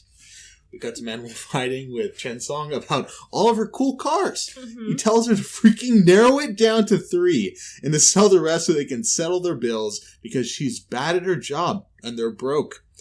They can go to his They go to his office, and he tells her that he won't help her extort money anymore since he doesn't want her to be reincarnated into something bad. She tries to tell him that she won't mind, that she'll go back as a chicken, and that she'll be totally cool with that. But he's adamant, and she wants. Oh yeah, and then he says that she says that she'll come back as chicken in his noodles, and then she says, we'll just eat noodles. And he says, you won't have money for noodles next month. And then she gets really scared. She's just like, what? Yeah. I hate being poor. I love the line. She's like, I'll come back in your noodles, as like in your ramen as chicken. She's like, onion. And then she's like, I taste really good with fresh kimchi. Yeah. Yeah, she's definitely not good at her job as far as like money goes, but but it sounds like they don't actually need money. Like, these are just for her lavish, like, human-like things, because if they treat their ghosts well, they get these flowers, which the flowers end up getting them their drinks and their coffee and everything. Yeah, the cost of running the hotel is not... They don't need real-world money to run the hotel. It sounds like she just uses the money to, like, fuel her... Spending. Well, no, I mean, remember in the beginning where the guy takes a cut of the diamonds, and they, like, way in the beginning, and he says, we have to pay off these loans, and we have to do these things. So the hotel does have expenses. No, but I think those were her loans. Yeah, those are the previous stuff that she'd gotten. That's right. And the other part was that he was going to give Baby Chansung money. That's right. Well, see, at the end, they require a lot of cash for that. Also, I think if your hotel doesn't need a lot of money and you're somehow like in threat and you're somehow like still running short on money, like if your hotel needs not a lot of money and you're still somehow able to not have enough because of how badly you're spending it, I think that's pretty bad. Yeah, but arguably on the actual like important part of her job, she's probably good at it because. I mean, that's why they're bringing Chen Song in. Yeah, because he's the manager. That's his portion. Yes, he handles the money to feed her habits. He handles the money. Her octopus and noodle and jaguar and. Right, so the staff tells Chen Song about the times when they didn't have money. Around when Hyun Jung came on, Chen Song tells them Manuel should be able to save money, and Hyun Jung tries to warn him that it will upset Manuel, but the other two shut him up since they want Manuel to get mad at him and kick him out. We cut to what appears to be a flashback of a king being ambushed, but then we see that it's actually a film set. The actor who is playing the king is a little weak, and while he's running lines, the ghost of some sort of king scares him. The king shows up at the hotel, and the staff get very excited. That's right. He goes up to the bellboy, and he's like, "Oh, how impetus, or how impotent? Not impotent. Impertinent. How impotent are you? How impotent." You can't have children. Your etiquette's so bad. Impertinent. Not impotent. How impregnant of you. Yeah, no. So. Okay, so everyone then greets the king in fashion as the bartender is really psyched. He gets down on all fours and bows, except for Chen Song, who watches from the floor above. He wonders which king it is, and he lists different kings of the Joseon. And it looks like, to remember the kings, they like use their like hands and knuckles in a specific way because he like did this. Like, maybe it's one of those things they teach us, like, young Koreans, like, this is how you remember the different kings of this era. Well, it only seemed like there were like 6, so I thought he was just counting on his fingers. Maybe. No, he was doing like, I remember he was doing like some sort of little song. Yeah. Kind of like how Americans have like the Washington, Adams, Jefferson, Madison, Monroe, Adams. Yeah, or like a 50 nifty United States from 13 original. I don't remember that one. Anyway, so I'm sure it's something along those lines. King Jae-soon. Oh my god. Okay, let's wait. 1, 2, 3, 4, 5, 6, 7, 8, 9, 10, 11, 12, 13. There's a lot. Okay, that was wrong. But yeah, he did sing like a song. It wasn't just it was a song. Yeah. Okay. So he's wondering which king it is, and he's singing this little song, and he confronts Manuel about it. They get into another fight about him being a know-it-all, and her not running the hotel, right? So she's saying, "I know what I'm talking about. Don't worry about it." This is the first time he's right. Yeah. So, about I think so, about like ghost stuff. Yeah. The staff pulls out all the stops to serve the king. But when Manuel meets the bartender, Miss Choi and Hyun Jung, they realize that he's not actually the king, but rather a really good actor who was about to play a king in their version of The Crown Clown. Which we talked about last week. Good call. Which I have started watching. And guys. Kaitlin was like, look! Okay, we'll get into it a little later, but the name he used for the king is actually the name of the king in The Crown Clown. That's who is, again, played by Chen Sung. Yeah.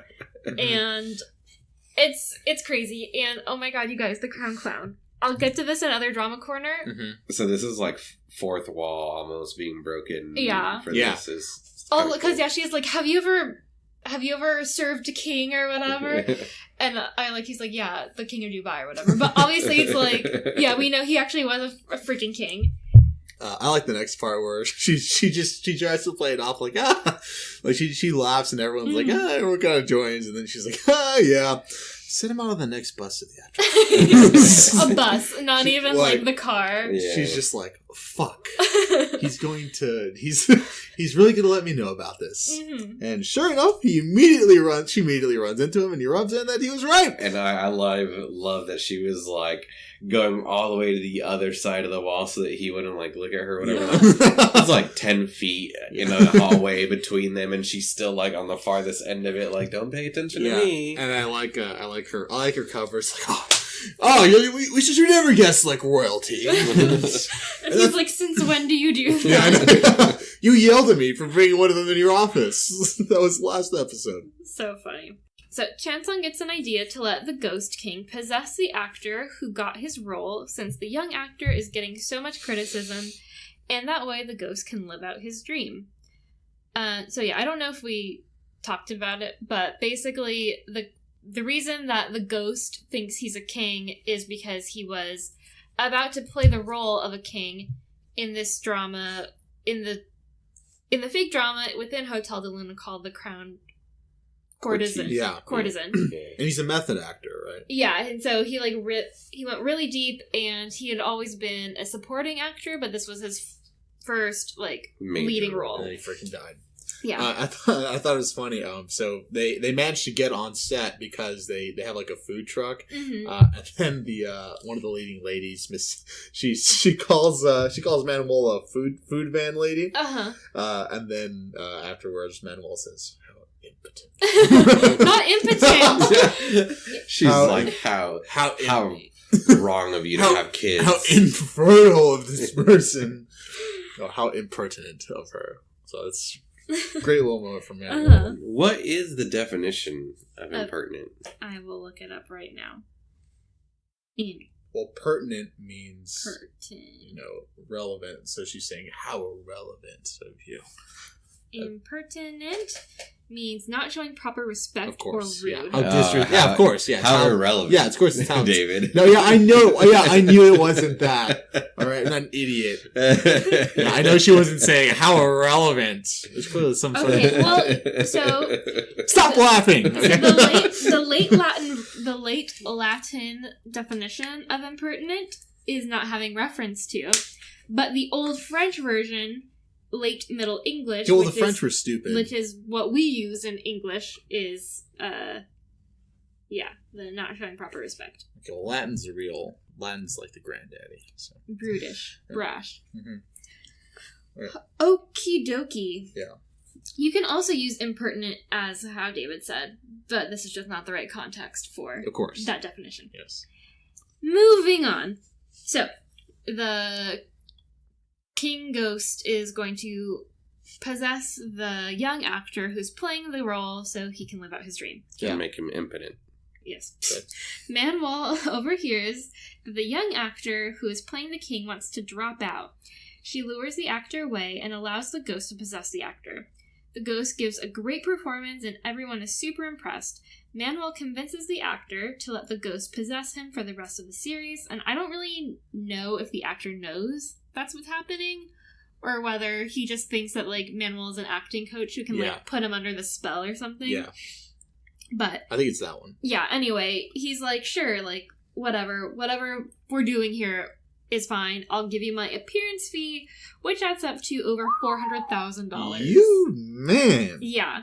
Chansong says he's okay with it since the ghost doesn't mind that she's getting the money and the actor is willingly giving her the money. Wait, so is that for appearance fee? Is that just like what he was getting paid for that series? I think it sounds to me like he probably got a salary for being on the show. Okay. And then he got a bonus for being on the show. like, just showing up. Does that... I mean, maybe, I don't know. I don't know how... Maybe what it is like... contracts like that work. Maybe what it is like he gets paid hourly while working or whatever, but he gets paid a certain fee just to show up in an episode. Yeah. Appearance fee. So maybe it's like, okay, you'll get whatever, $75,000 to be a part of the show, and then you get, like...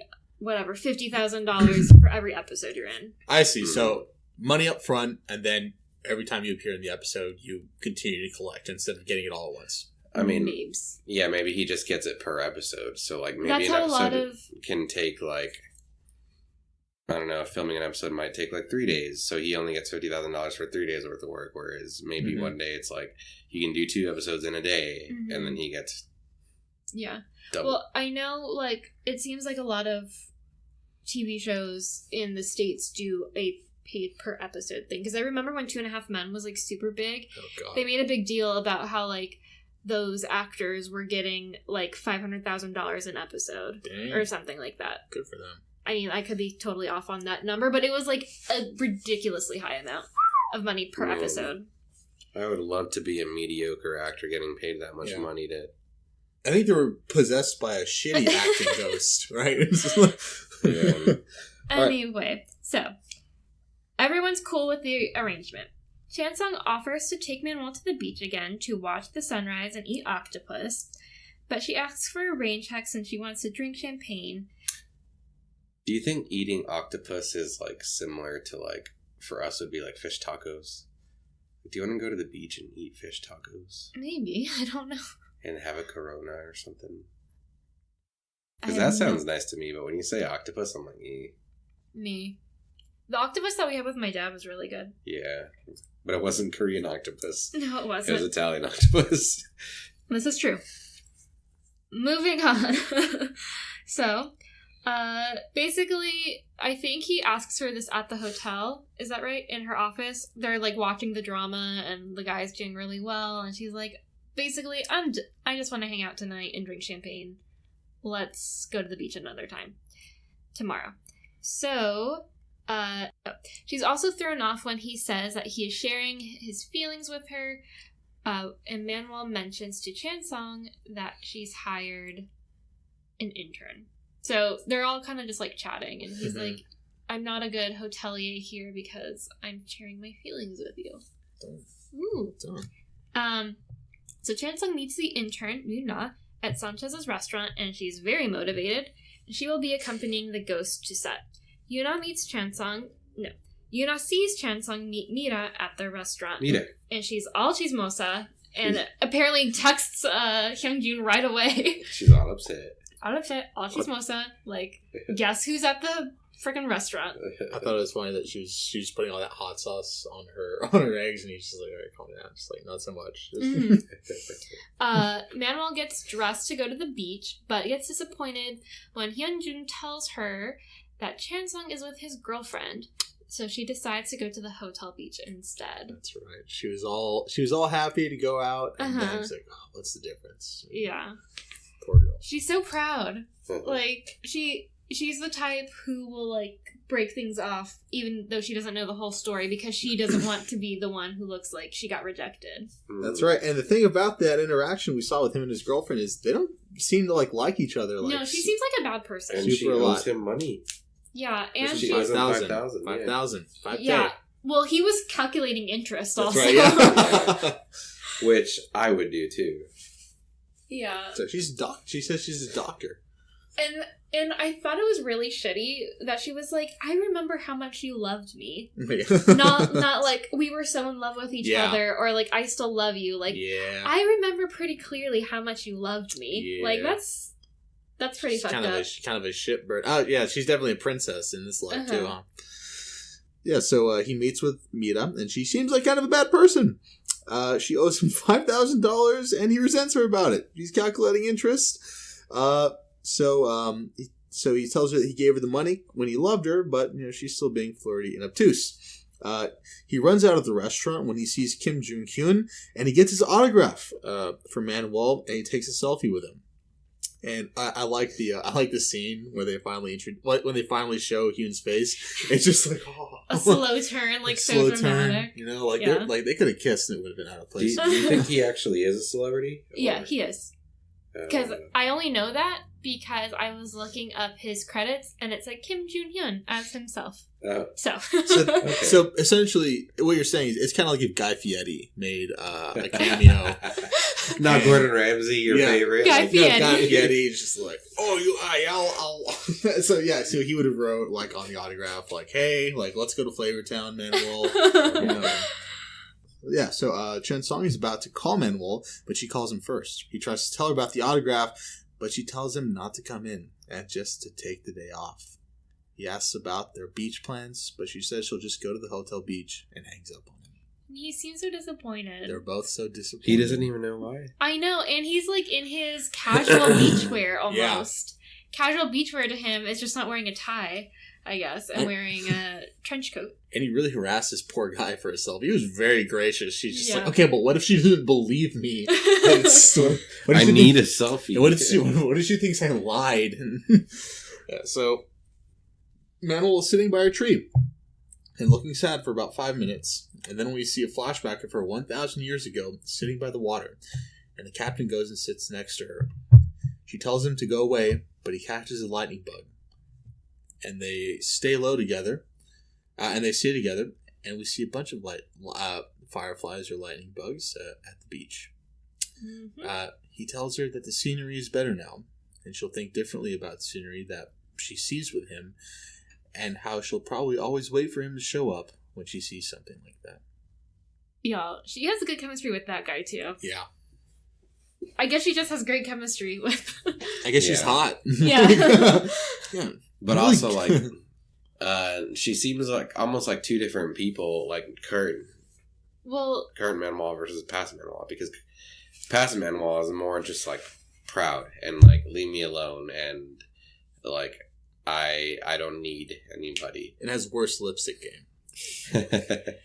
And current Manuel is more like, I own this shit. Like, she has a confidence exuding her. Well, she's lived for 1,000 years. Yeah. And so I think she's really come into her own. She knows how the world works. But yeah, at 1,000 years ago, she was still like a young woman who was on the run as like a nomad / slave / I don't know, an outsider of society. She was pretty independent back then. Yeah, right? so she, I think, had put up her guard to protect herself. And this guy's like chiseling it away. So cute. So we go back to the present day, and Manuel walks away from the tree, and the tree starts to grow another purple flower. That's right. We know what's happening. So it's funny that grew when she was, I guess, feeling a sense of loss, towards him. So it wasn't when. Yeah, that's really interesting. I think, to me, it seems like the tree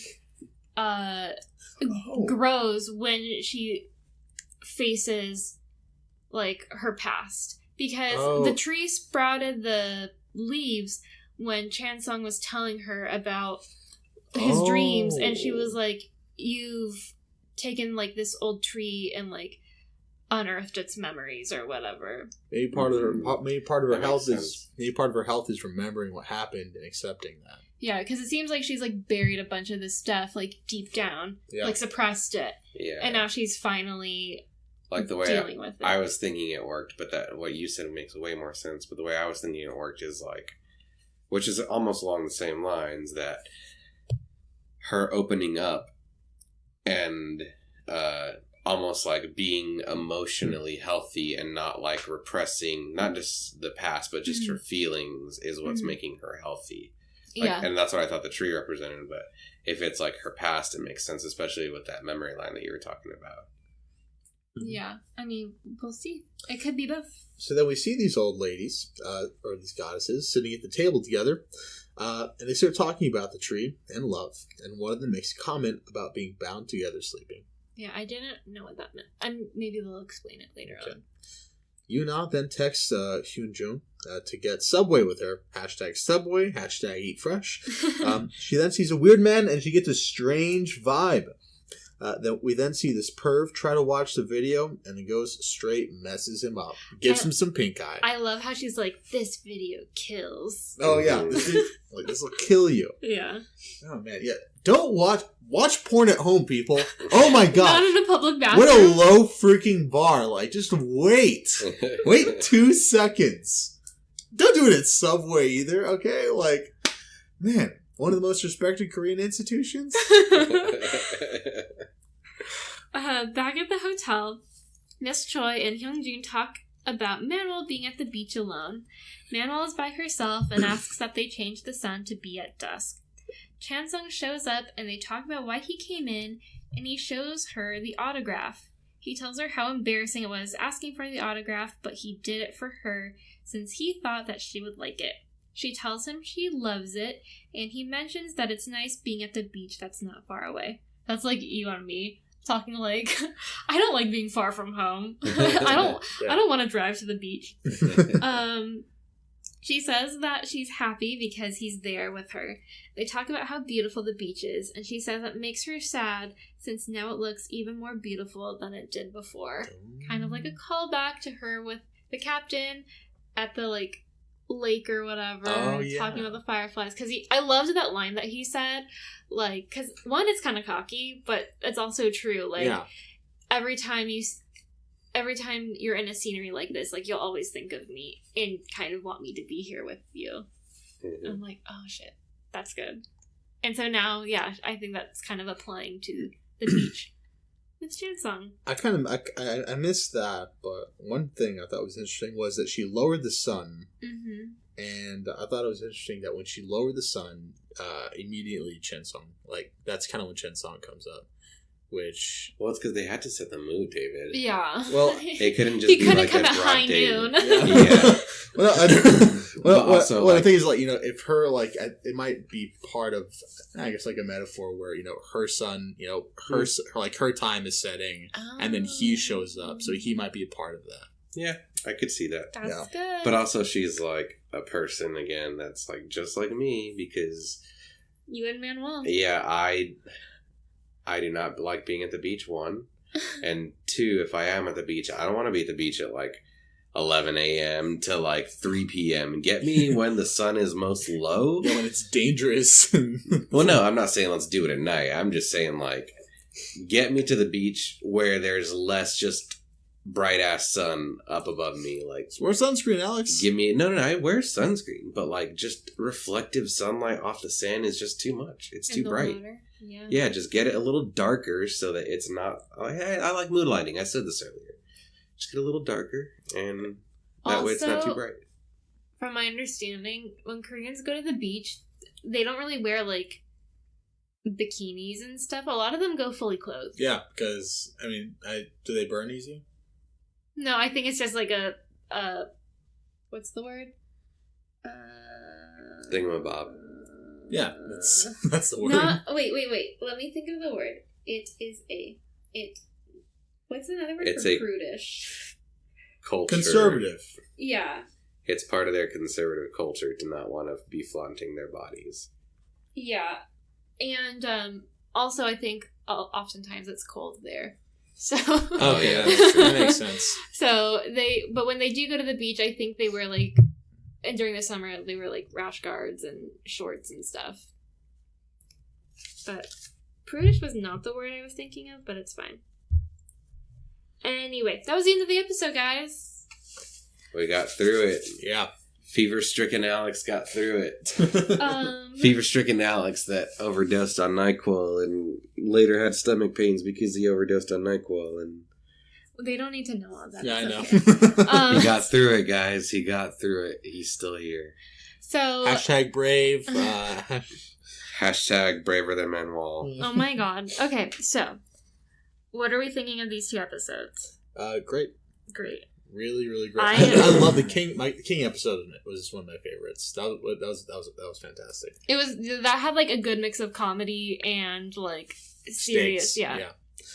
I actually kind of thought that King episode was more of a filler episode. I liked a lot the wedding one. Yeah, that one was good too. And twist. yeah, it had a twist. It was a little more like serious, and there was more writing on it. Uh-huh. And I think they set up rules for future storylines. And I think this King one was more kind of a filler episode. Well, sometimes you need an episode to kind of lighten the mood. Yeah, I guess it's true. But unless it's the clown crown. okay, David. So we're gonna jump straight into other drama corner, and we'll get to fashion and I love you later. All right. It is definitely not funny. Spoilers for episodes 1 and 2 of The Crown Clown. I will be probably finishing that drama this weekend. I'm like so fucking excited. Also, another spoiler for it. It is not properly named. The clown? The clown, or the... He's a clown. He's a jester. No, I thought he was a jester. He's a clown. Oh, well... He's a traveling clown. He is in a troupe. He's in a comedy troupe that travels around. It should be something along the lines of, like... They call him a clown in the show. The clown thrust into... No. We're not going to talk about the name. Well, just let me because talk the about clown the crown to me implies some sort of funny hijinks thing. Okay, well, David, get ready for this. Again, I'm holding on to my seat. Spoilers for The Crowned Clown. So, the premise of The Crowned Clown, like we already said. Okay. This one king thinks, or is afraid he's going to be assassinated. Yeah. And they find a lookalike to be the king. Okay, turns out the reason why the king is afraid he's going to be assassinated is because he's, like, super fucking paranoid because he has this, like, evil, what's the word? Like, advisor who's kind of, like, I think people are trying to kill you. To the point where he murders his little baby brother. Holy crap. He's not a baby. He's, like, he seems to be, like, 8 years old or something. Oh, man. And that baby didn't have good karma in the past life, I guess. I don't know. He's not the one who, like, actually murders it, but he basically sends his little brother into exile, Holy and then crap. someone goes and murders him. Oh my gosh. Yes. And so he, like, sees the ghost of his little brother, and he's, like, going crazy because he's so paranoid that people are trying to kill him, so he's not sleeping. So the ghost didn't make it a Hotel de Luna yet? I guess not. Or I guess at this one point it would be, like, Moon Inn or well, whatever I don't... is. Yeah. Inn of the Moon. Mm. I don't know if he actually saw the ghost, or he just dreamt that his little brother... He's dreaming of his little brother. So... Yeah, like I said, I think he's also doing opium, maybe? Gosh. And so he's just, like, in really rough shape. Also because before his dad died, before the king before him died, he was like, the king was like, I don't fucking trust you. Like, you better be better than I think you are, blah, blah, blah, blah. So he's, like, really rough. He's having a rough go at it. So the clown is in his comedy troupe, and they're like, let's make it to the big city, y'all. So they go to the city, and previously their act was making fun of the king. Yeah. And people were like, you can't do that here because he will kill you. So they're like, what you should do, what a lot of people like at this venue, which is a brothel, is, because apparently the brothel, like the rich dudes would go to the brothel, they pick a lady, they watch a show, and do whatever afterwards. So they're like, what really kills here is making fun of the queen, because there was a lot of gossip about the queen and one of the concubines. Anyway, so he does this show. One of the king's other advisors, who we at this point think to be a good person, who I'm still thinking is a good person, he sees the clown looks exactly like the king. And so he's like, you come here. Yes. So basically he shows the king, like, all right, look, we found something. So he sends the real king, off to a monastery to, like, recuperate. Yeah. And then the crowned clown is, like, acts like the king, and it's kind of funny because he's, like, put in these situations, but it's like little moments. It's of whatever, comic relief. But overall, to break the ice. Yeah, okay, so basically what happens is someone actually does try to kill him, but he's like a sweet guy, so he ends up giving, on accident obviously, a poisoned snack to one of, like, the ladies. So basically the girl who brings him his late snack, he kind of develops a relationship with, not like romantic or anything, just like a rapport. Yeah. And so he's like, oh, like, yeah, eat my snack, like, it's fine. No, and she ends up dying because someone put poison in the snack.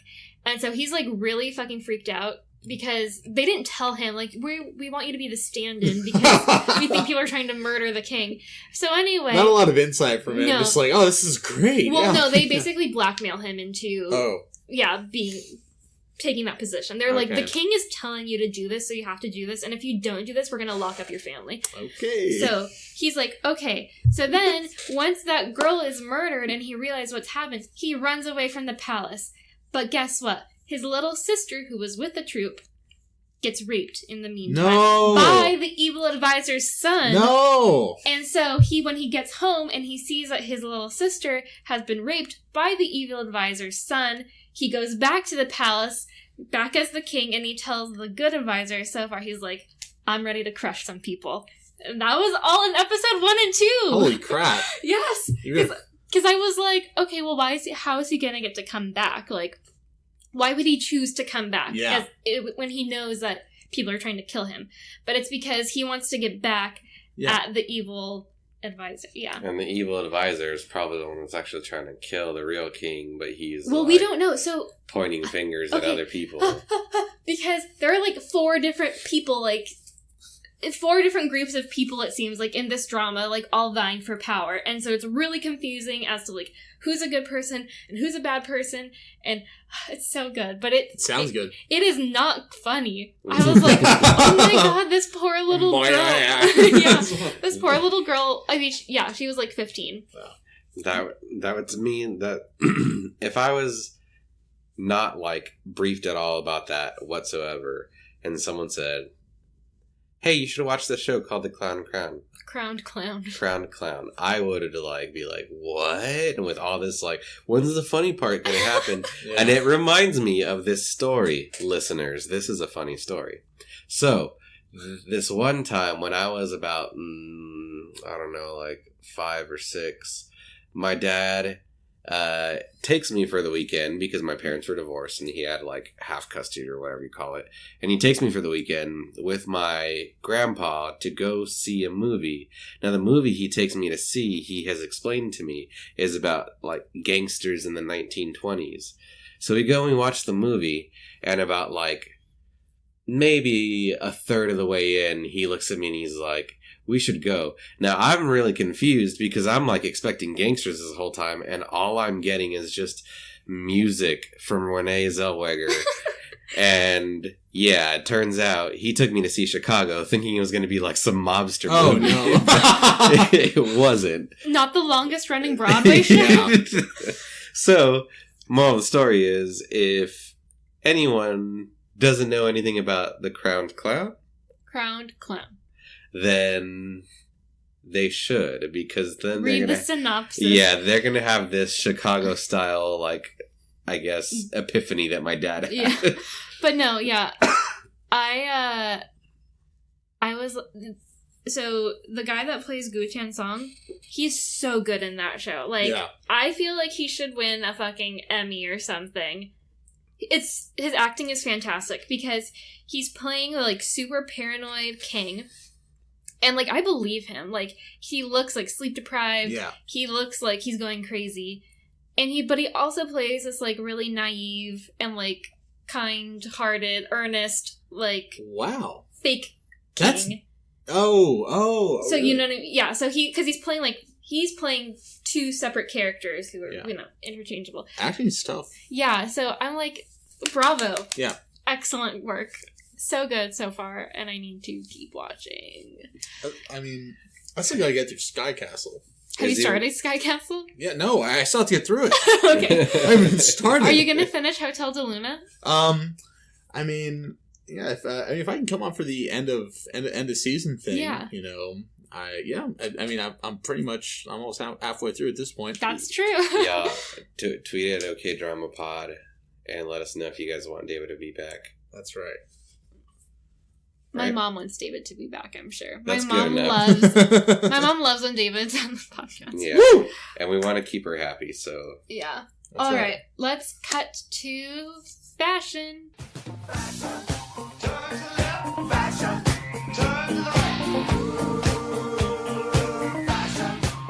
Yes, God!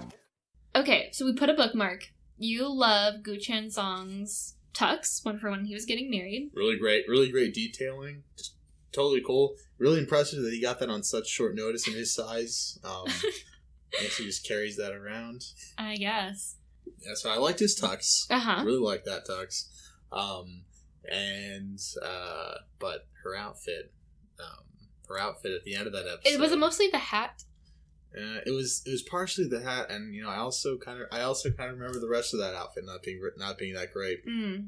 Yeah. Okay. Well, I loved Manuel's red dress. Excellent. What else did I write down? Oh, and her first outfit for when she wants to go eat the octopus. I think she was wearing like a lacy turtleneck, and then like a kind of fluffy shirt. I also liked her big white hat when she was at the beach the end scene. I liked her fancy glasses. Yeah. Her fancy binoculars. Right. Yeah. And it helped with her like look of being sad. Her hat. Yeah, it was like, don't look at me. I'm gonna hide under my hat. Yeah. Oh, man, Manuel just is like living the life I would want to live. Basically, just like wearing crazy clothes and eating, managing good ghosts, food. and yeah, sure. Yeah. I don't mind the hat. I do. And you know what? Looking at it, so we're looking at the hat from when she's telling Chansong at the end that he's gonna send her off or whatever. The part where David said it's a BDSM outfit. Yeah. So we're looking at her hat, and it almost kind of looks like a cop hat. But you know what? And I know this is where Kaitlin's gonna go with it too. It is totally a Selena look. She's got a Selena look going on. Like she's got the bangs, she's got the hat. The lips. All that's missing is like a bustier. Is that the correct one? Like a bustier and like high-waisted pants and a bunch of spinning. Yeah. And then she's Selena Quintanilla. So, did you have any? Did you have anything? Alex, did any outfits stick out to you? No, I honestly don't pay attention to them. Like, I mean, I don't think like, oh wow, that outfit's good. The only time I think I've ever done that was Romance is a Bonus book. It was something that what's his face wore. Unho? Mm-hmm. It was like a turtleneck with like a really big yellow shirt or something like that. Well, he's like a fashion icon to you and Andrew. Yeah, I mean, he pulled a lot off. Yeah. Okay. And what's his face too from the other one? Oh, Min from Strong Girl Bongsoon? Yeah. I mean, Din. Min. Yeah. Okay. Min Hyuk. So, yeah, I mean, honestly, like, all of the clothes on the show are fabulous to me. So expensive. Yeah. To me, I kind of look at it more like as a whole piece rather than like seeing individual things about it. Like it is visually pleasing, the whole thing. Yeah, very. All right, so let's take it to I love you. That's good. I wasn't feeling very confident about it, so my voice shakes. How about all three of us? 3, 2, 1. I love you. That was bad. Were you trying to harmonize? Cut it. No, I just couldn't find my voice. Okay. I love you. I love you. I will always love you. I love you. Alex, you go first. What's your I love you moment? My favorite I love you moment of the 2 episodes. I'm gonna have to think on it. Okay, David, what's your I love you moment? So We'll cut back to you. My I love you moment is the moment where she's wearing that bad outfit, and she's essentially telling him, hey, eventually I'm going to be leaving, and I want to be your last guest. I want to be your last guest, and it was just it's just really it was one of those more real moments where she's just straight with him about the future. She's talking about the overarching thing that's going to happen. And I just thought she was just very real with him. Kaitlin. Alex, you want more time? Mm-hmm. Okay, mine was the ending of episode 6 when Gu Chansung shows her the autograph, and I love it because, like, I think it's like twofold. Like, one, she really likes that guy, so she's excited to have the autograph, but she also, it's like active service love language. Like, she recognizes like how much effort he put into getting the autograph and how he was embarrassed. Yeah. And like Caitlin's love language is acts of service. Yes. So this makes sense. Totally. Alex's love language, I think, is words of affirmation and gifts. Yeah. So send me all the gifts. And positive feedback. Wait, gifts or like no, moving it images? It is pronounced GIFs, David. Okay. Oh my god. So, yeah, so I really liked that moment once. I send GIFs and send me all the GIFs. Oh my I really God. like The Office GIFs and Tom and Jerry GIFs, and more recently, just anything Big Mouth. Alex loves Big Mouth. Okay, back to my I love you moment. Okay. So, I thought the setting was beautiful. I liked the dusky beach. I liked Gu Chansung's outfit in his, like, little trench coat thing. I liked Manuel's outfit and her hat. And, like I said earlier, I liked her recognizing that, like, he put a lot of effort into the gift for her. And I like that she's, like, whatever. How should I say? I like that she was pleasantly surprised, because before that she was, like, really disappointed and jealous, and I think we've all felt that, where we were excited to do something, go somewhere, be with somebody, and then, like, when the plans fall through, or, like, you find something out and you're like, I don't want to do that anymore. Like, it's bummed. You feel like crap. Yeah, so she was, like, clearly Especially if it's bummed. somebody that you like and love. Yeah. And you're like, oh no. Bummer. So, yeah, I'm not that important to them. Yeah, I really like how Manuel, like, really experienced a wide range of emotions. Mm-hmm. And then, so we get her being, like, pissed off and, like, sad because she thinks, like, Chansung ditched her, or, like, she's not as special to Chansung as she thought, maybe. Mm-hmm. And then he comes and he surprises her and she's happy. But then we get the other part of, like, her realizing, like, oh, he's, like, taking up space in her heart now, basically. Yeah. Like, she's opening up to him, and now she's having to take on the, like, weight of him being in her life and being part of her story, being like, now the beach will never look as beautiful. Mm-hmm. Which, coincidentally, that's going to be my I love you moment, is saying the beach will never look the same now, because basically I've touched this moment with the my captain in the flashback. Yeah, that's a good one. And I mean, my reasons for it is just more like vanity. Like, I feel like Alex in his heyday would have definitely done that to Kaitlin. Yes. Alex in his heyday would have been like, yeah, now you're always going to remember it because I'm here. Uh-huh. Yeah, right now we're in a minimum contract, Alex. Right? No. I'm changing my "I love you" moment. Okay. To when Hyun turns around, and they finally show his face, and the eating guy. Oh, slow motion. Just like everyone's like around. so enamored And he with him. just smiles, a big smile, that big one bite smile, and he gives The autograph. and he gives Chen Song everything that he wants. Okay, I thought, so this might be dumb, but he was like, no, I need a sign on your back. I thought the permanent marker was gonna bleed through. Oh yeah. And he was gonna have like his autograph on his jacket. Oh yeah, or yeah. something. It'd be funny if he somehow loses the autograph and then like he has it on his and then he turns around like, oh, I lost the autograph, and she's like, no, you didn't. It's right there. Yeah, that would have been funny, That'd guys. be cool. Yeah, that would have been great for a show like The Crown Clown. that's right. Inject a little bit of comedy in there. Jeez, guys, Right. come on. At least like juggling. So, anyway. Well, what a fantastic episode. Thanks, guys. Thanks for filling in while Jill was living her best life. Ain't no problem. You got it. Jill, I hope you're ready to get back to work because this is tiring. Yes, you're gonna have to really pick up the pieces on this one. Yeah, sorry. We've left OK Drama in a bad state. I spit all over the mic. No. Luckily, she has her own mic.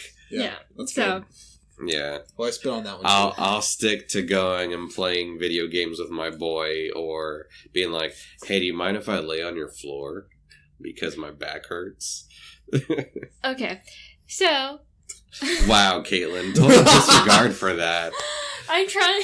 This episode is already. This is what she does to me all the time, guys. She just disregards everything I say. That's not true. I listen to you so much. And disregard it all the time. No. I love you. Mm-hmm. Okay. I love you. Hey, give us a rating if you like the podcast. 5 stars. 5 stars, please. 5 stars. Think of us like an Uber or a Lyft driver. 5 stars. Please. 5 stars and a tip. Please. Yeah, Venmo. I'll give my real name now. Go ahead and Venmo us at The Crown Clown Haters. The Crown. How impotent. Okay. Bye. No, follow us on Twitter at OKDramaPod and Facebook and Instagram, OKDramaPodcast. Let us know how you're liking or how you liked Hotel de Luna and The Crown Clown. No spoilers. And also talk to me about Melting Me Softly, a very divisive drama on Twitter. Some people hate it. Some people love it. Some people don't mind it. I'm in that don't mind it camp because I will watch anything. That's not scary. Yeah, so next week, Dear Jillian will be back. And guys, like David said, we're almost halfway through the series, so it's really heating up. And I'm really excited. He's heating up. We'll talk to you next week. Goodbye. Bye. Later.